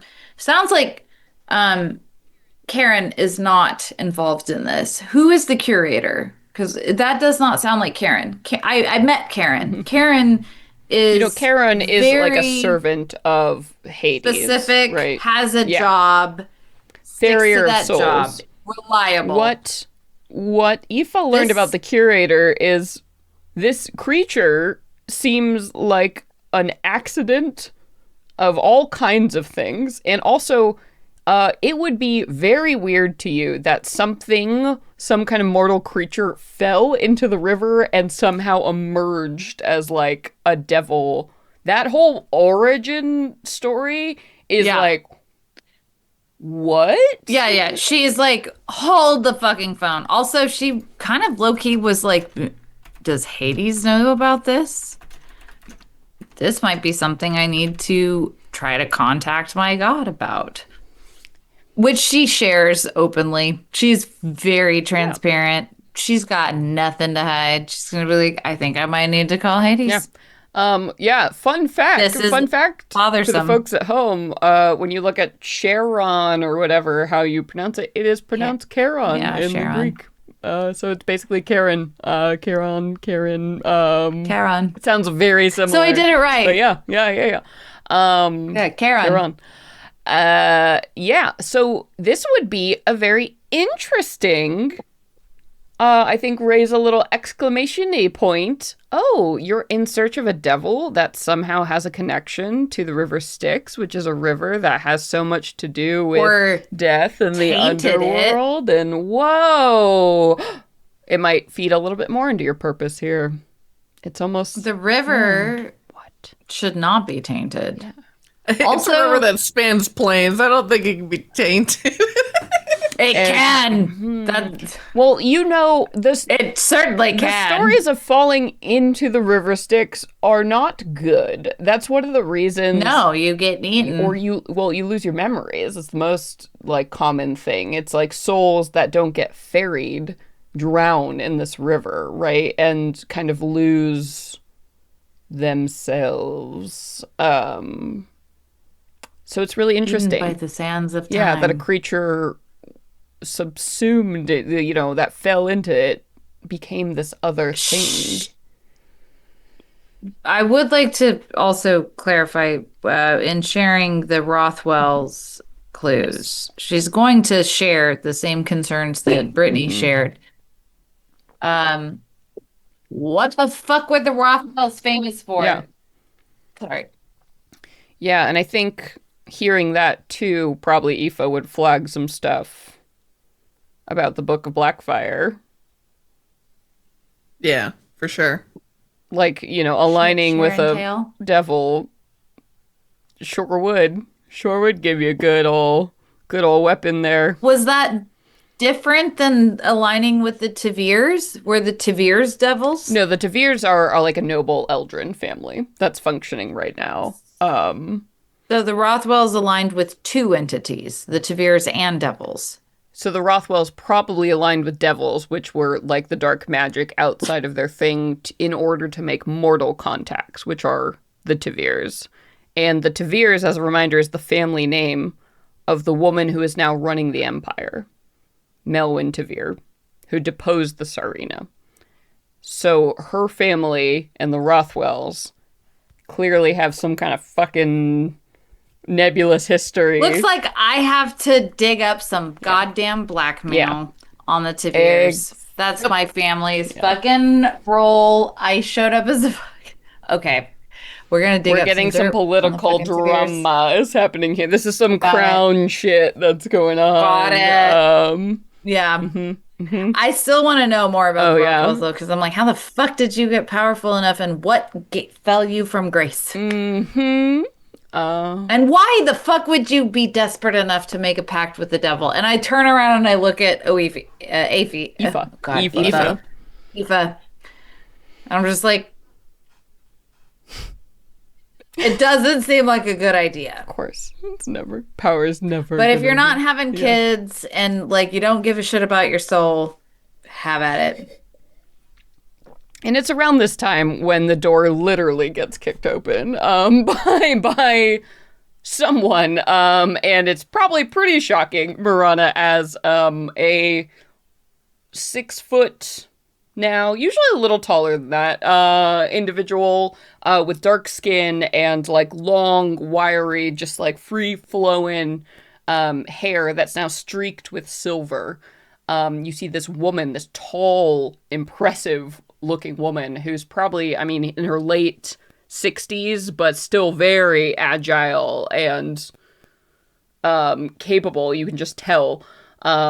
Storms kind of into the door and kicks open with a muddy boot this front door. You can see that there is a ginormous crossbow slung across her back, and her hips are just laden with pouches and bags, and gives you very ranger, like, I've been in the fucking wilderness for the last 2 week vibes, as she just lets the door swing open off its hook and levels kind of hazily brown eyes at you directly. And looks at you with no expression other than it's like if you've ever seen two like cats sort of square off with each other, the way they like the silent like before shit hits the fan and they go all like Halloween cat and start like hopping. Yeah, it's super hypercharged. Yeah. There's definitely a not nothing. It's annoying because it happens outside of my fucking window all the time. And it's a very shrill, it's before, it's gut-wrenching the sound. moment before when it's like, I need feel it. to It be wakes me up. concerned? It wakes me up before I hear it. Yeah, and Rook's eyes, because obviously Aoife and Toni, you recognize Rook, eyes shift like to both of you, and you see her look at you both up and down, and you seem okay, and the situation seems okay, and there's a little lowering of the shoulders, and you feel Morana sort of the energy, it decreases from like, I'm ready to like fight if I need to like, everything seems fine. You're talking about me? Oh. Because that's not how I feel. No. That's what you sense Rook's feeling in the room. Like, this individual... Rook is feeling that way. This individual came into the room with a lot of, like, I'm ready to fight if I need to energy, and you saw her visibly scan the room, realize there's no, like, present danger, and her energy, like, went down, right? Like, to a more of a... Sure. But she came in very, like, protective, ready to deal with a problem, and now it's, like, kind of de-escalated, and she's standing in the doorway, not saying a goddamn word. Why? Hello. Rook, welcome back. Honestly, I look at both you two. I look at Eva and Toni. I'm like, are y'all good? Yeah, like, is everybody okay? Yeah. Are you okay? Because this was a hot fucking mess. Are y'all okay? Yeah. Like, what the fuck is going on? Yeah, Toni stands up as tries to like soften the energy a little bit more. Yeah. Rook, welcome back. As you may have heard, this is Morana, our new friend. As you know, we went out to Ashtar and found her. And she's been with us since, and we've just been debriefing kind of what we've been through this past week in our additional research and training, trying to figure out what the next move is and waiting for you to show up. So if you want to join us, if you have the energy, I'm sure you've been out and about, or it's good to see you. Yeah, and she hasn't said much or responded much as you're like, laying this out. And she sort of nods, like, to you, and then nods to you, Morana, and nods to Aoife, and with a very familiar and comfortable gesture, just, like, throws her bags, like, on the ground, like a teenager, like, in a college dorm, right? Like, which is very weird for, like, a 68-year-old woman, like, that you're looking at, maybe, in front of her, and, she cracks her neck, and it's that, like, oh boy, like, old veteran, like, war wounds kind of pops. And she says with a crack in her voice that is one of those things that only comes from age, and I don't think any of you have really heard it. She just, like, yeah. Okay. So, you're Morana, she says, and sort of waves a hand at you, Brittany, at you. Aoife will quickly get up and will fix Rook a pint of ale, and will bring over snacks that I'm sure that Morana and Toni have made as we've been sitting down and, like, passing notes off with each other, and we'll bring that over to the table where we're all sitting and be like, your favorite! We picked some up when we were in Faelyn.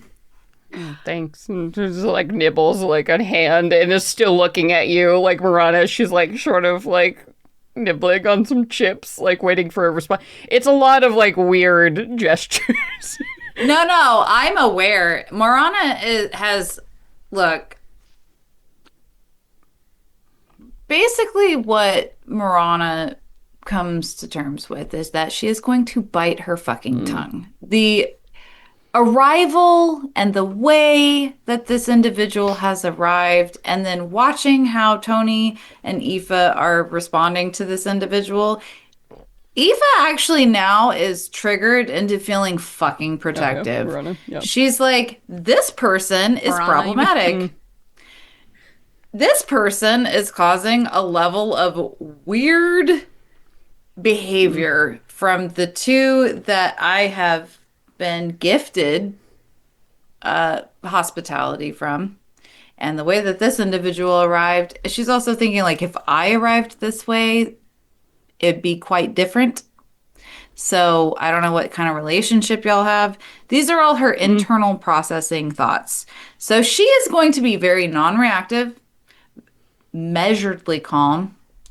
She's not going to hurry up to help with making tea. She's just going to sit and watch this individual arrive. And if she's asked a question, she will answer. Yeah. She said, but she's not going to. Yeah, so she's like, "You're Morana?" That was sort of a. Yep. Well, that's what I believe. I mean, I'm still learning about that. But who are you? I'm Rook. Can you fight? They told. Definitely. She kind of looks you up and down. Part of the reason. Yeah. It's part of the reason why we kept her. She dealt right well with the ghosts and spirits we encountered. How do you feel about Faye? I got brought back to fight. I don't really have any feelings about Faye. Faye are just other souls. All souls are equal to me. I'm here to protect souls. How do you feel about the Empire? Well, I'm still learning about the Empire. I don't really know yet, but sounds like they've done some fucked up shit. Sounds like they're also fighting for some good shit. So I don't know. It's complicated. How do you feel about it? She nods like about the same. Yeah. Are we having like that hard cowboy moment? Where It's very much like like you just rolled into my town. That's the energy. Like I'm the sheriff Literally. here. Tony's like at this point, like arms Morana's not crossed, trying lean back. to be the sheriff. No. She's just like, how you came in hot and heavy. You know? And that's the same. It's the same energy. They're like, you're giving exactly what you're getting back right now. Those sort of the. All right. And Rook is like, she's being honest. She's gonna be honest. By the way, she's like, I don't know, but like, and then with Rook's answer, she's like, right on. And you like to eat? Yeah, you can cook. Well, how about you tell me? Oh. And then she's just gonna get up and start cooking. Rook seems confused by that, but also looks around and do you you don't like remember much, right? Is that your deal? You seem a little. Oh, I'm like cutting stuff, right? I'm like cooking and I turn around. Yeah, and she's like hovering like in the kitchen, like that weird roommate who's like sort of like she moves over to the doorway and is arms like crossed, leaning against. Yeah, she's not like with attitude. It's more of like the like not looking directly at you, just so sort of. Morana needed to start cooking. It's like a tension breaker, and now that she's got some kind of autopilot thing, like cutting some onions, like got the pan. This water's boiling. There's a boy, and she's making a mirepoix, and so she's like actually a lot more comfortable now that tension is alleviated, and she's like, "Listen, Rook, Toni and Eva mentioned that you were here, and hey, I'm really sorry. I didn't want to like come off with a strong start. Like I didn't recognize who you were when you came in. I also feel a little insecure because I'm the newbie here, and I'm still learning about all the reasons why I'm here." And she will give every detail that she has in her conscious mind about what she learned with Aoife, what she remembers Hades sharing with her. She will share everything. In her mind, there is absolutely no reason to hide any of that. There's no detrimental. It's like nothing needs to be secret. Yeah, and I think you're busy doing things, but Aoife and Toni, I think it's probably very interesting to watch Rook's face, just like so much information. It was like we were good 5 minutes ago, but it just keeps going, and Rook is just like, and like keeps looking, and again, it's like a 60-year-old woman standing with that, like, the weird thing. It's like totally a teenager, like some person who just, like, doesn't understand their body. Like, it's so clear to you. Like, despite the big force, right? Like, as they're just like... And they're clearly like, Oh, yeah. this. You're in their house, in their kitchen, and like they're like, dominate. Like you immediately feel the emotional scale shift, I think, in your favor here. And this person, Rook listens to everything you have to say, and sort of, when there's a gap in the conversation, asks, so are you going to stick around, or are you going to leave too? I need to know to sort of... You asking Morana? Yeah. Is this... are you going to be around a while, or do I need to, not invest, I guess, in you? And she sort of tails Morana's off, like not really... Plating the food and is like serving it to everybody. And she's like, that's a weird question. I don't really know what you've been through, but if you're capable of separating what you've previously been through, I'm going to give you my honest answer. And I hope it means something to you. Her eyes grow wide, and you get the sense she's listening and trying, but that does not seem like something she's... And she's going to continue as she gives her plate. I'm here as long as I have to be. And I will try my best to be here as long as possible. She nods and takes a bite of something, and her lips sort of curl up at the sides, and Rook turns around and says to Aoife and Toni, yeah, she seems good. And then leaves promptly and heads upstairs with her plate of food. There is an audible sigh of relief from Eva that she's been holding in for so long. She doesn't remember how long she's been holding her breath, but it's minutes. Good to have you back, Rook. She shouts up the stairs as she goes to her room.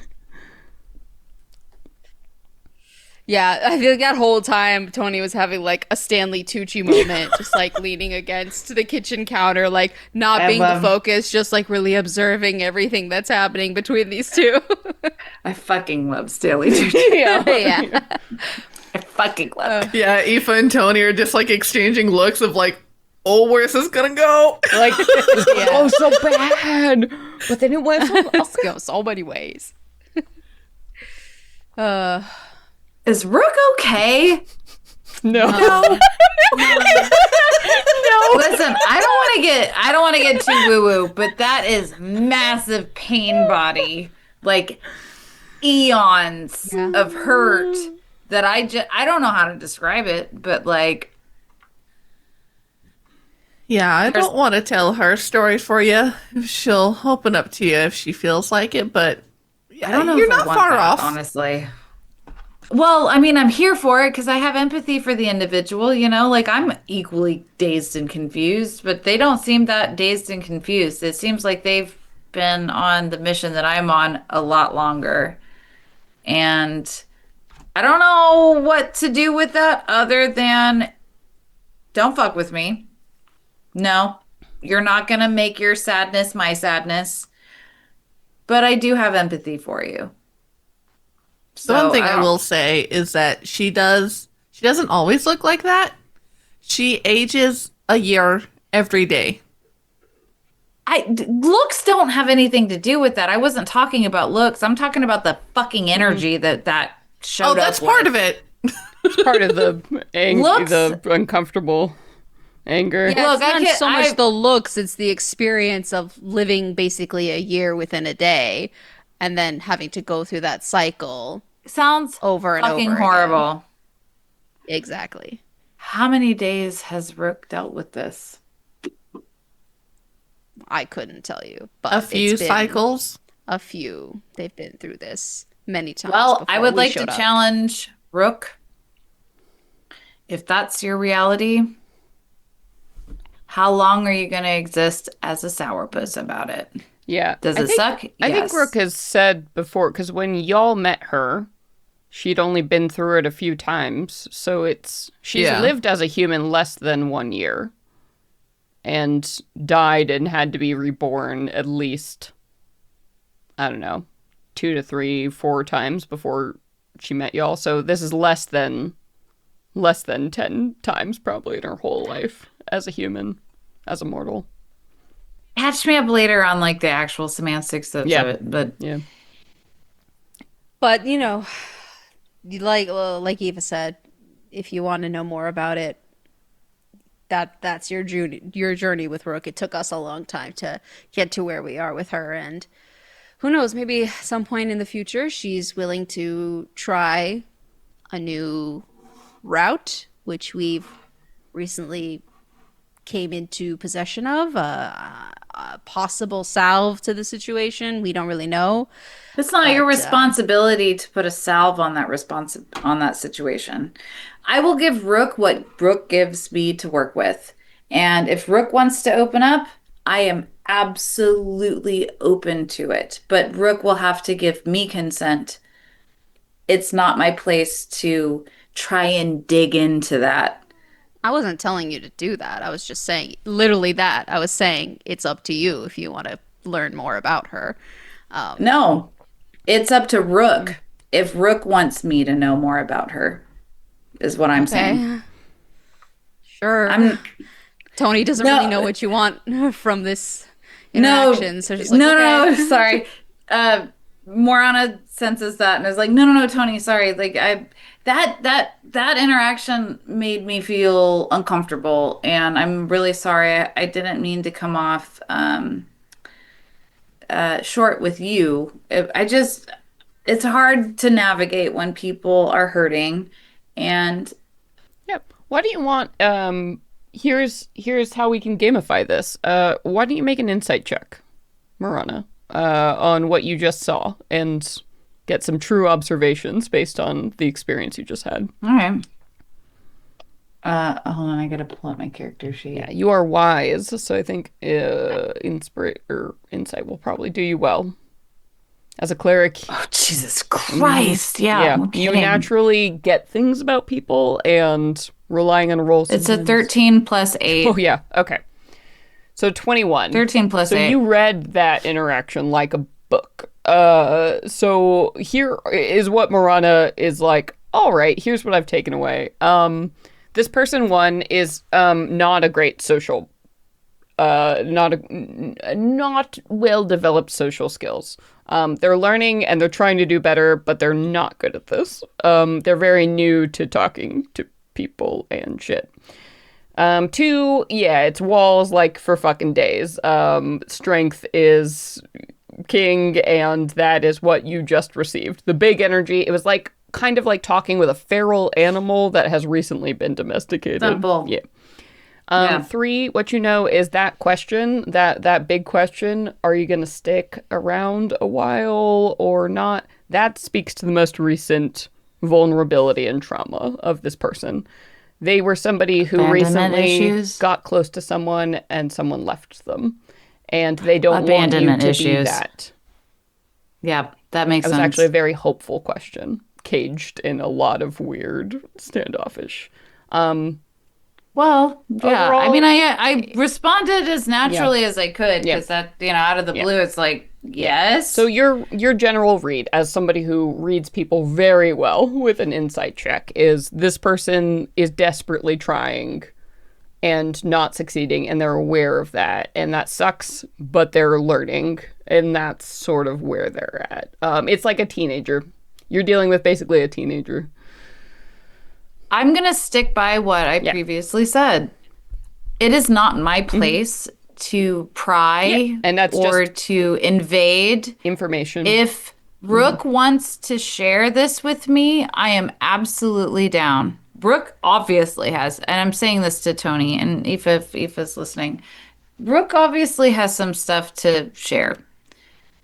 I sense this. It is not my place. Yeah. And Rook has to learn that. When Rook wants to talk about something, I will be there. Also, and I look at both of you and I'm like, this goes for you too. It's not my place to pry. I'm not going to offer unsolicited advice. You have to ask for it. But yeah, that's Rook. It probably went That was actually 10 out of 10, probably, for a Rook interaction. New person, new people in the house. Was it because the food was good? Food was good, and you were just up front, and she was like, you seem like you are what you are, and Rook seemed to respect that. She's also desperately missing someone who recently left her, which, spoiler alert, was Lou. She bonded very closely to Lou, and it was very sad that she's gone. That shit hurts my heart. But yeah, so that's pretty much what's up for that. I know we're getting real close to the end. We got to log off here soon, but I did want to go ahead and if we can resolve those roles real quick to just like knock out some further stuff. Toni, did you want to do more researching? Just kind of like earn that role towards actually Tuna. Here, I don't know what I'm saying. Tuna? Toni and Aoife, take Tona. luck, both of you, for dealing with that Rook situation and also involving Rook. Yeah. I think you handled that very well. Giving her warning was really good, and she is very difficult to deal with, but you set up that neuro-spicy interaction as best you could.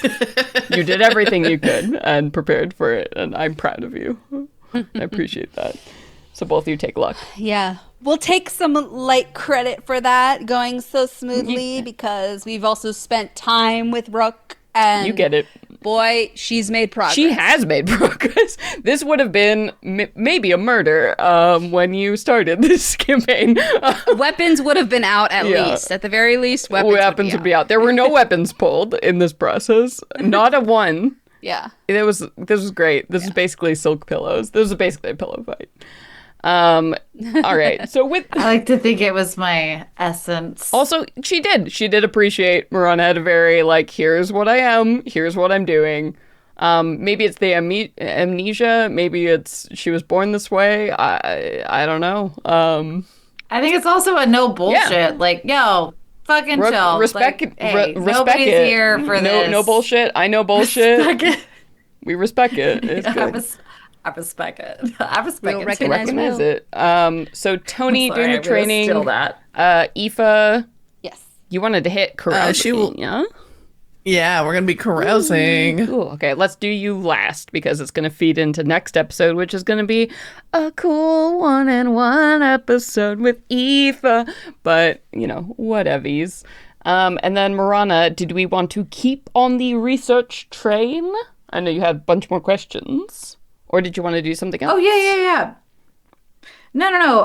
I feel like getting that research with the Rothwells, it's like, well, there's going to be more in tow. And at the end of the day, she's going to probably go more on like what society's perspective on Hades is now. So Go she with the knows Hades stuff? Yeah, she wants to be able to maneuver when she talks to people. And she's, if you're like, I'm a cleric of Hades, like she needs to know how people are going to react to that. All right, into it. All right. Yeah. I want to save Sage for last on this to set up for next time. And Seem, you want to just go again? You my fresh? I'll go first, You Mama. my ready? My I'll go first first. player. Let's go. All right, roll it. And remember, you can spend that luck to increase it if you need to. Oh, increase it how? By One for roll? one. What do You can't do re-rolls with luck, but you can add it 1-to-1. So looking at the training, so go ahead and roll your d20, add your proficiency bonus, and then let's see where you're at. That's okay. I rolled much better this time. Mama got a 19. If you spend that 1 point to make it a 20, I will be able to have your remaining weeks. Whoa. Yeah, instead of just giving you 3 weeks to progress. Fucking do All right, it. let's do it. This is the time. Okay, cool. So with this, and give me a little description why, because you did like 1 week of this. And you were doing okay. 2 weeks of progress. That was okay. But this fucking week, you have it from 24 weeks needed to only 12 weeks needed. So something fucking clicked, dude. What is like, give me a little montage. Give me a little flavies.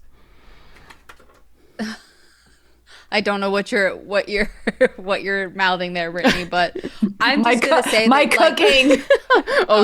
Oh God, did not get that. All right, yeah. sorry, Lou has Yeah, that brainy power in my breakfast. heart, but it's like the second week, and now they're actually like in the potion making part of it. They're like testing all the things that they had curating over the last Yes. week, this week, and then this is when it's like the actual physical doing stuff. And she has a natural knack for it, Yes. coming from like an Yeah, from herbalist paper mother and to background. doing it, right? Like, yes. Doing yes. it. It's the actual, like, yeah, that's where she Hands-on. excels. And so the teacher, the professor, notices that and is like, oh wow, this is really impressive. I'd love for you to stay on for the semester. She's like, I can't. I'm only here for a short time. I'm deciding whether or not I want to come back next year. So if you have some extra time to spare with me this week, I'd love to come back after class.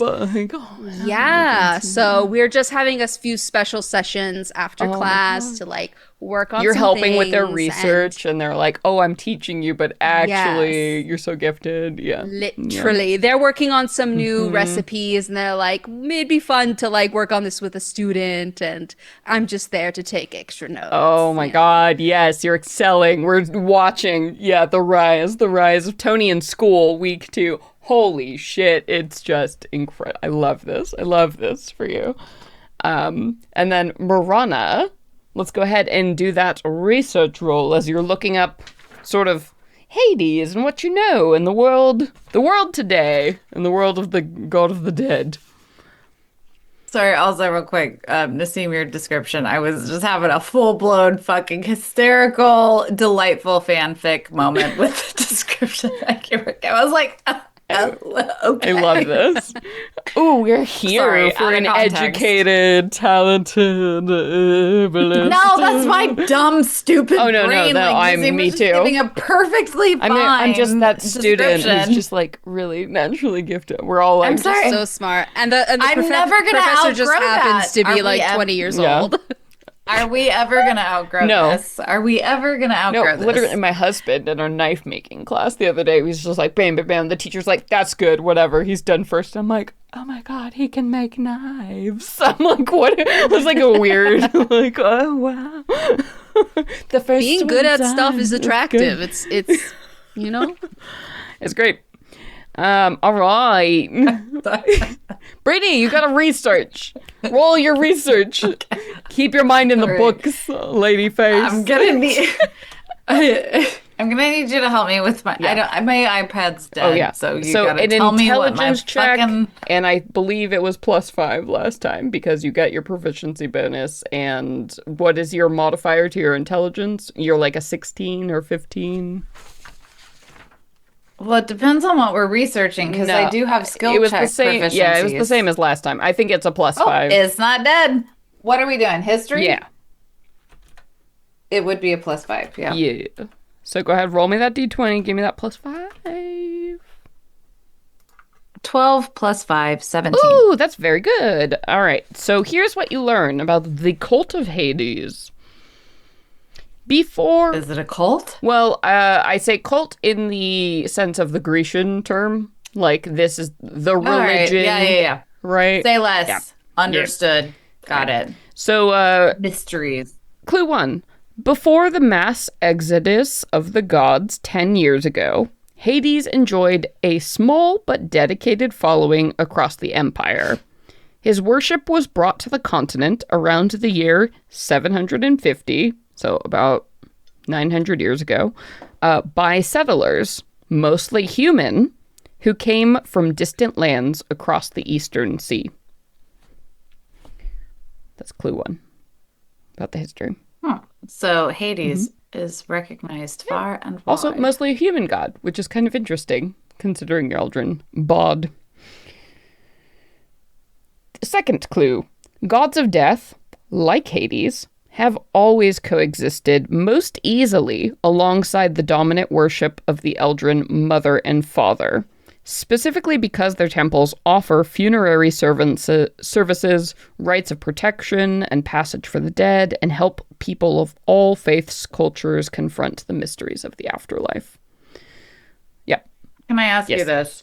In reading this, my immediate thought with reading that is that from the mortals' perspective, or is that from the deities' From the mortals' perspective, since you're reading their history books. Ah. Yeah, that is important. I would like to make a little asterisk. This is the history according to scholars, right, on this world. When the Great Exodus happened, so about 10 years ago, most temples... Exodus? Yeah, so this was the gods left, like 10 years ago. And this is some great event, right? And you kind of, your companions referenced this before. It's like 10 years ago, the gods just all disappeared. Ah, got it. Yeah. They call that an exodus? Because the gods left the world. They were not there. They were... No, I got it. Yep. So when the Exodus happened, most temples closed, but there are rumors that a hidden monastery of Hades is still operating. Maybe there was even an entrance in the Acropolis, which is directly north of Faelyn. Entrance to what? Like the only last and functioning monastery of Hades, the god of the dead. It seemed like most temples there is closed. an entrance. Yeah. To that. So, to that because monastery. basically when the Exodus happened, it was a minor god, Hades, so you're not going to find any temples operating in major cities, but there was a rumor that the one main prime one, still hung on even through the years, even through the Exodus, and the entrance is in the Acropolis, which is like now this abandoned district of empty temples that is directly to the north of Faelyn.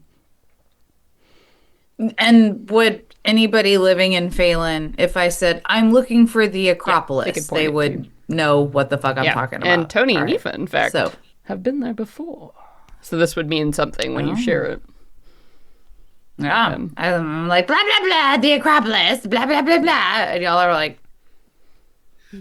So, girl, we know. In modern day now, oh, do you? It's basically like if you're going to ancient Greece and going to like the ruins of the Acropolis. Yeah, you're like, that's what it's like now. Like travelers go there because the gods left, and all of these temples, like all these gorgeous, beautiful temples, people lost their faith. The gods were abandoned, and all these beautiful ancient temples that were robbed and then sacked and some of them burned are just still there to this day. And apparently somewhere under all of that, a temple to the god of the dead persists.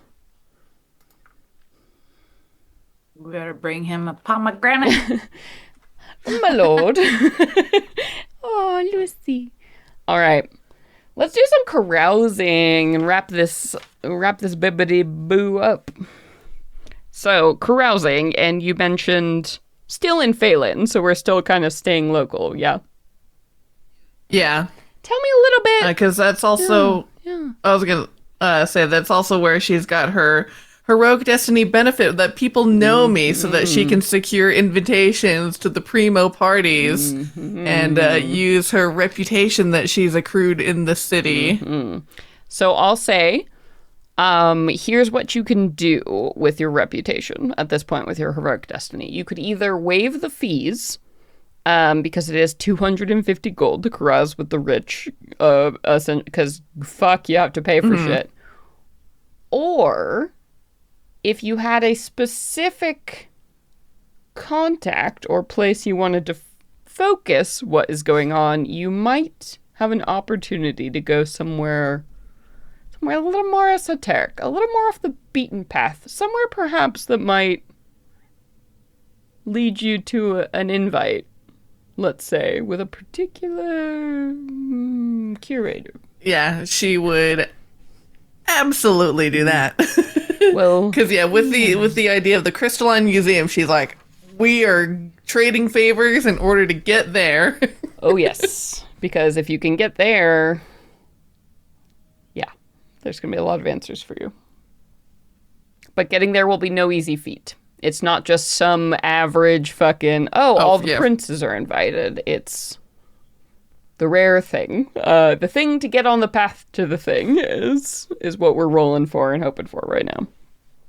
So carousing. So you spend the week carousing, and we can talk a little bit about like what are the places you're going, where are you looking, especially with this special thing in mind, with your reputation being able to get you into, you know, these are the masked parties, right? These are the secret rites that might be happening, especially now with a civil war brewing across the empire, and people are not hosting big events in the way. It's the private estate events where people are discussing their allegiances and perhaps stirring trouble, right, for the institutions. It's an interesting time. So where do you want to go and where do you want to focus your efforts?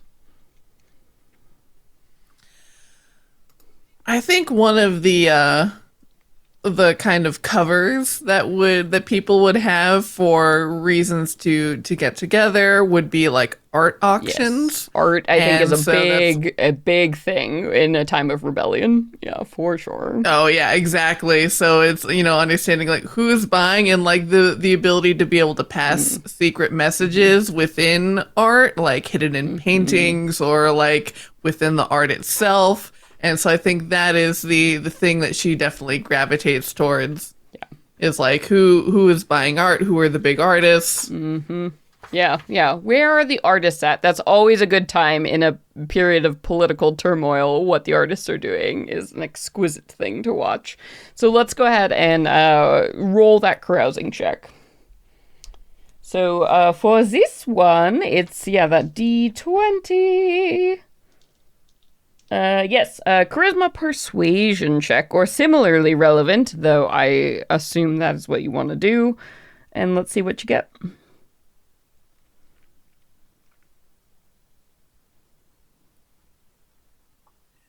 All right.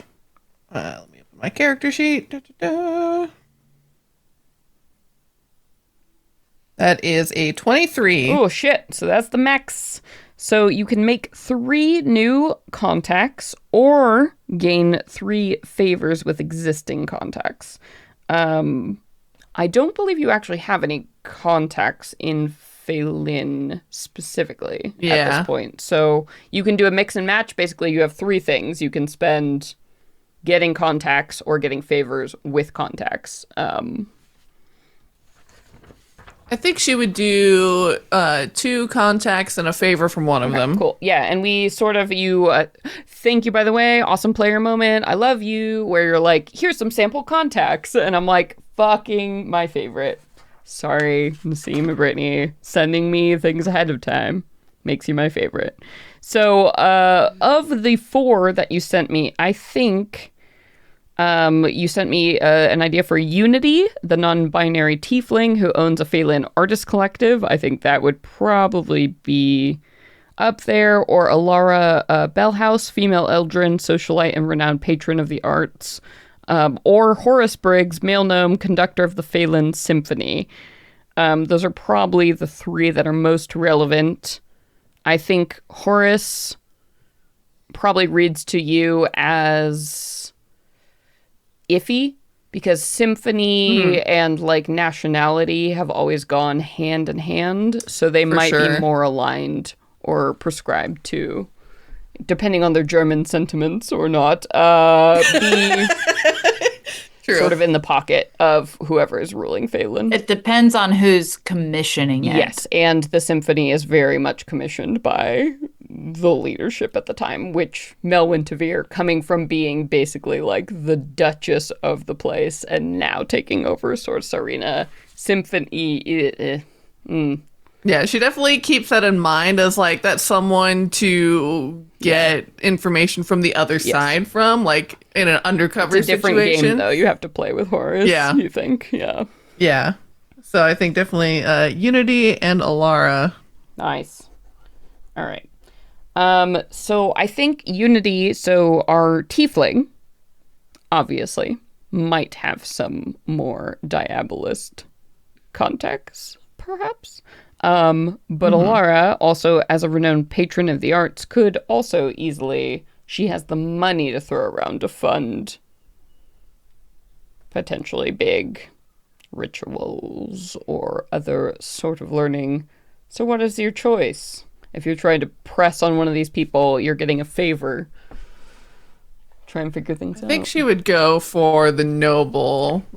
Feels like she could get more material and resources out of her. Yeah. So Alara Bellhouse, a female Eldrin, socialite, and renowned patron of the arts.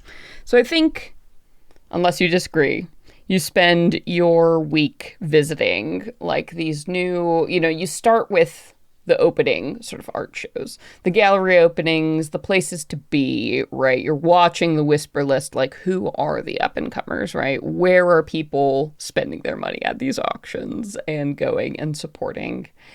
And the face you keep seeing over and over again at these indie art places is Alara.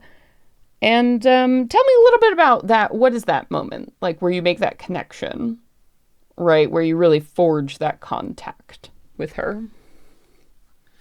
I mean, I think everything with Aoife starts off with appearances, and she notices what she's wearing and is immediately able to peg like, oh, this was designed by this artist, and she, like, that artist who she commissioned that outfit from only works with individuals for an individual outfit for one time, doesn't have a line, doesn't mass produce, but is like only people she the likes. one person who can will make everything like you have to be the most in. And so I think she clocks that and is like, oh, that's my mark, and kind of studies how she moves, what she eats, what she drinks, and then finally will come up and offer her a drink, and of course make a comment about like how stunning her outfit is, and would find that as an in to strike up conversation. Yeah. And this favor you're going to ask for as your third kind of benefit, is this something you're hinting at or pressing tonight? Or do you want to sort of leave the implication of, I need something from you? Because that'll kind of decide what I do next. She likes you. I think She's sure you're sure she's on the hook, and she likes you. She would definitely leave it kind of like open and vague to be like, I have a project to propose to you, but wouldn't press anymore. Yeah. So then, in all of this and the grandeur of where, and it's sort of the chosen, the fine arts students of the graduate program, right? Like doing a thing, and it's a benefit ball for the university or whatever. And Alara will, laugh and make you the perfect socialite, right? And sort of lead your arm out, like, come with me to the patio so we can have a smoke, sort of energy. And once you get alone, sort of cloistered in a corner, she'll look at you and, there's something lingering about you, something almost hellish in a good way, if that makes any sense at all. But my dear, I would very much enjoy someone as capable as you perhaps spending the weekend at my estate. I think we have much to discuss, and perhaps some further opportunities to connect. And she looks at you with a meaningful, eyebrow. Mm-hmm. And Aoife will lean in close, like their breath, almost mixing, and she'll say, "So clever of you to spot a fire sign, but I would absolutely love that. I think we have a great amount in common." Yes. It's a talent I've sort of picked up in my time here. Those stamped, or those claimed, I suppose. We all sort of bear a symbol, don't we? And from one to another, I think we are all looking to curate a better experience. I couldn't be more in agreement with you. The power's there to shape reality. One only needs to grasp it. I like you, Aoife. And she sort of slips something into your hand, like, the silk of her glove running against your own. I look forward to seeing you this weekend. And, by the way, I'm sure it probably doesn't need to be said, but please do come alone. I think our mutual problems benefit from as few individuals as possible. Of course. Good. Enjoy the party. I'll see you later. She saunters off into the night. Oh, my heart. Oh boy. And that's where we're gonna end for the evening. Oh my. Oh my. Da da da da. Brittany, Hot damn. Socialiting. My goodness. Thank you all. Thank you all so much for joining us. It's been a freaking delight to have you. And yeah, as I mentioned, we're squaring up for an Aoife one-on-one next week. And boy, howdy, do we have some stuff to do. So, yeah, we'll see you there for that. But before we go and sign off, we got some news. Brittany is doing a super cool fucking thing. So as a note, Brittany, this is airing this Wednesday on the 4th. So... Oh, the 4th of June? Mm-hmm. Yeah, so perfect timing to talk about your gym jam. What are you doing, Britt? Perfect timing. Yeah. I will be flying out to Eau Claire, Wisconsin for the Sawdust City Tattoo Invitational. That will be going on the weekend of June 13th. Yeah, 13th to 15th, Father's Day weekend, right? Yes. Yeah. Friday the 13th, Saturday, Sunday. Nice.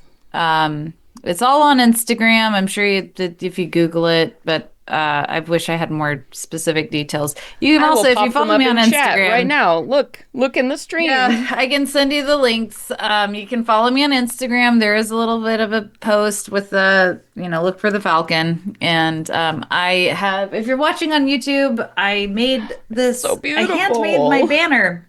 So if you watch the podcast and you want to come to Eau Claire, just look for this banner and I will be available to tattoo you for that weekend.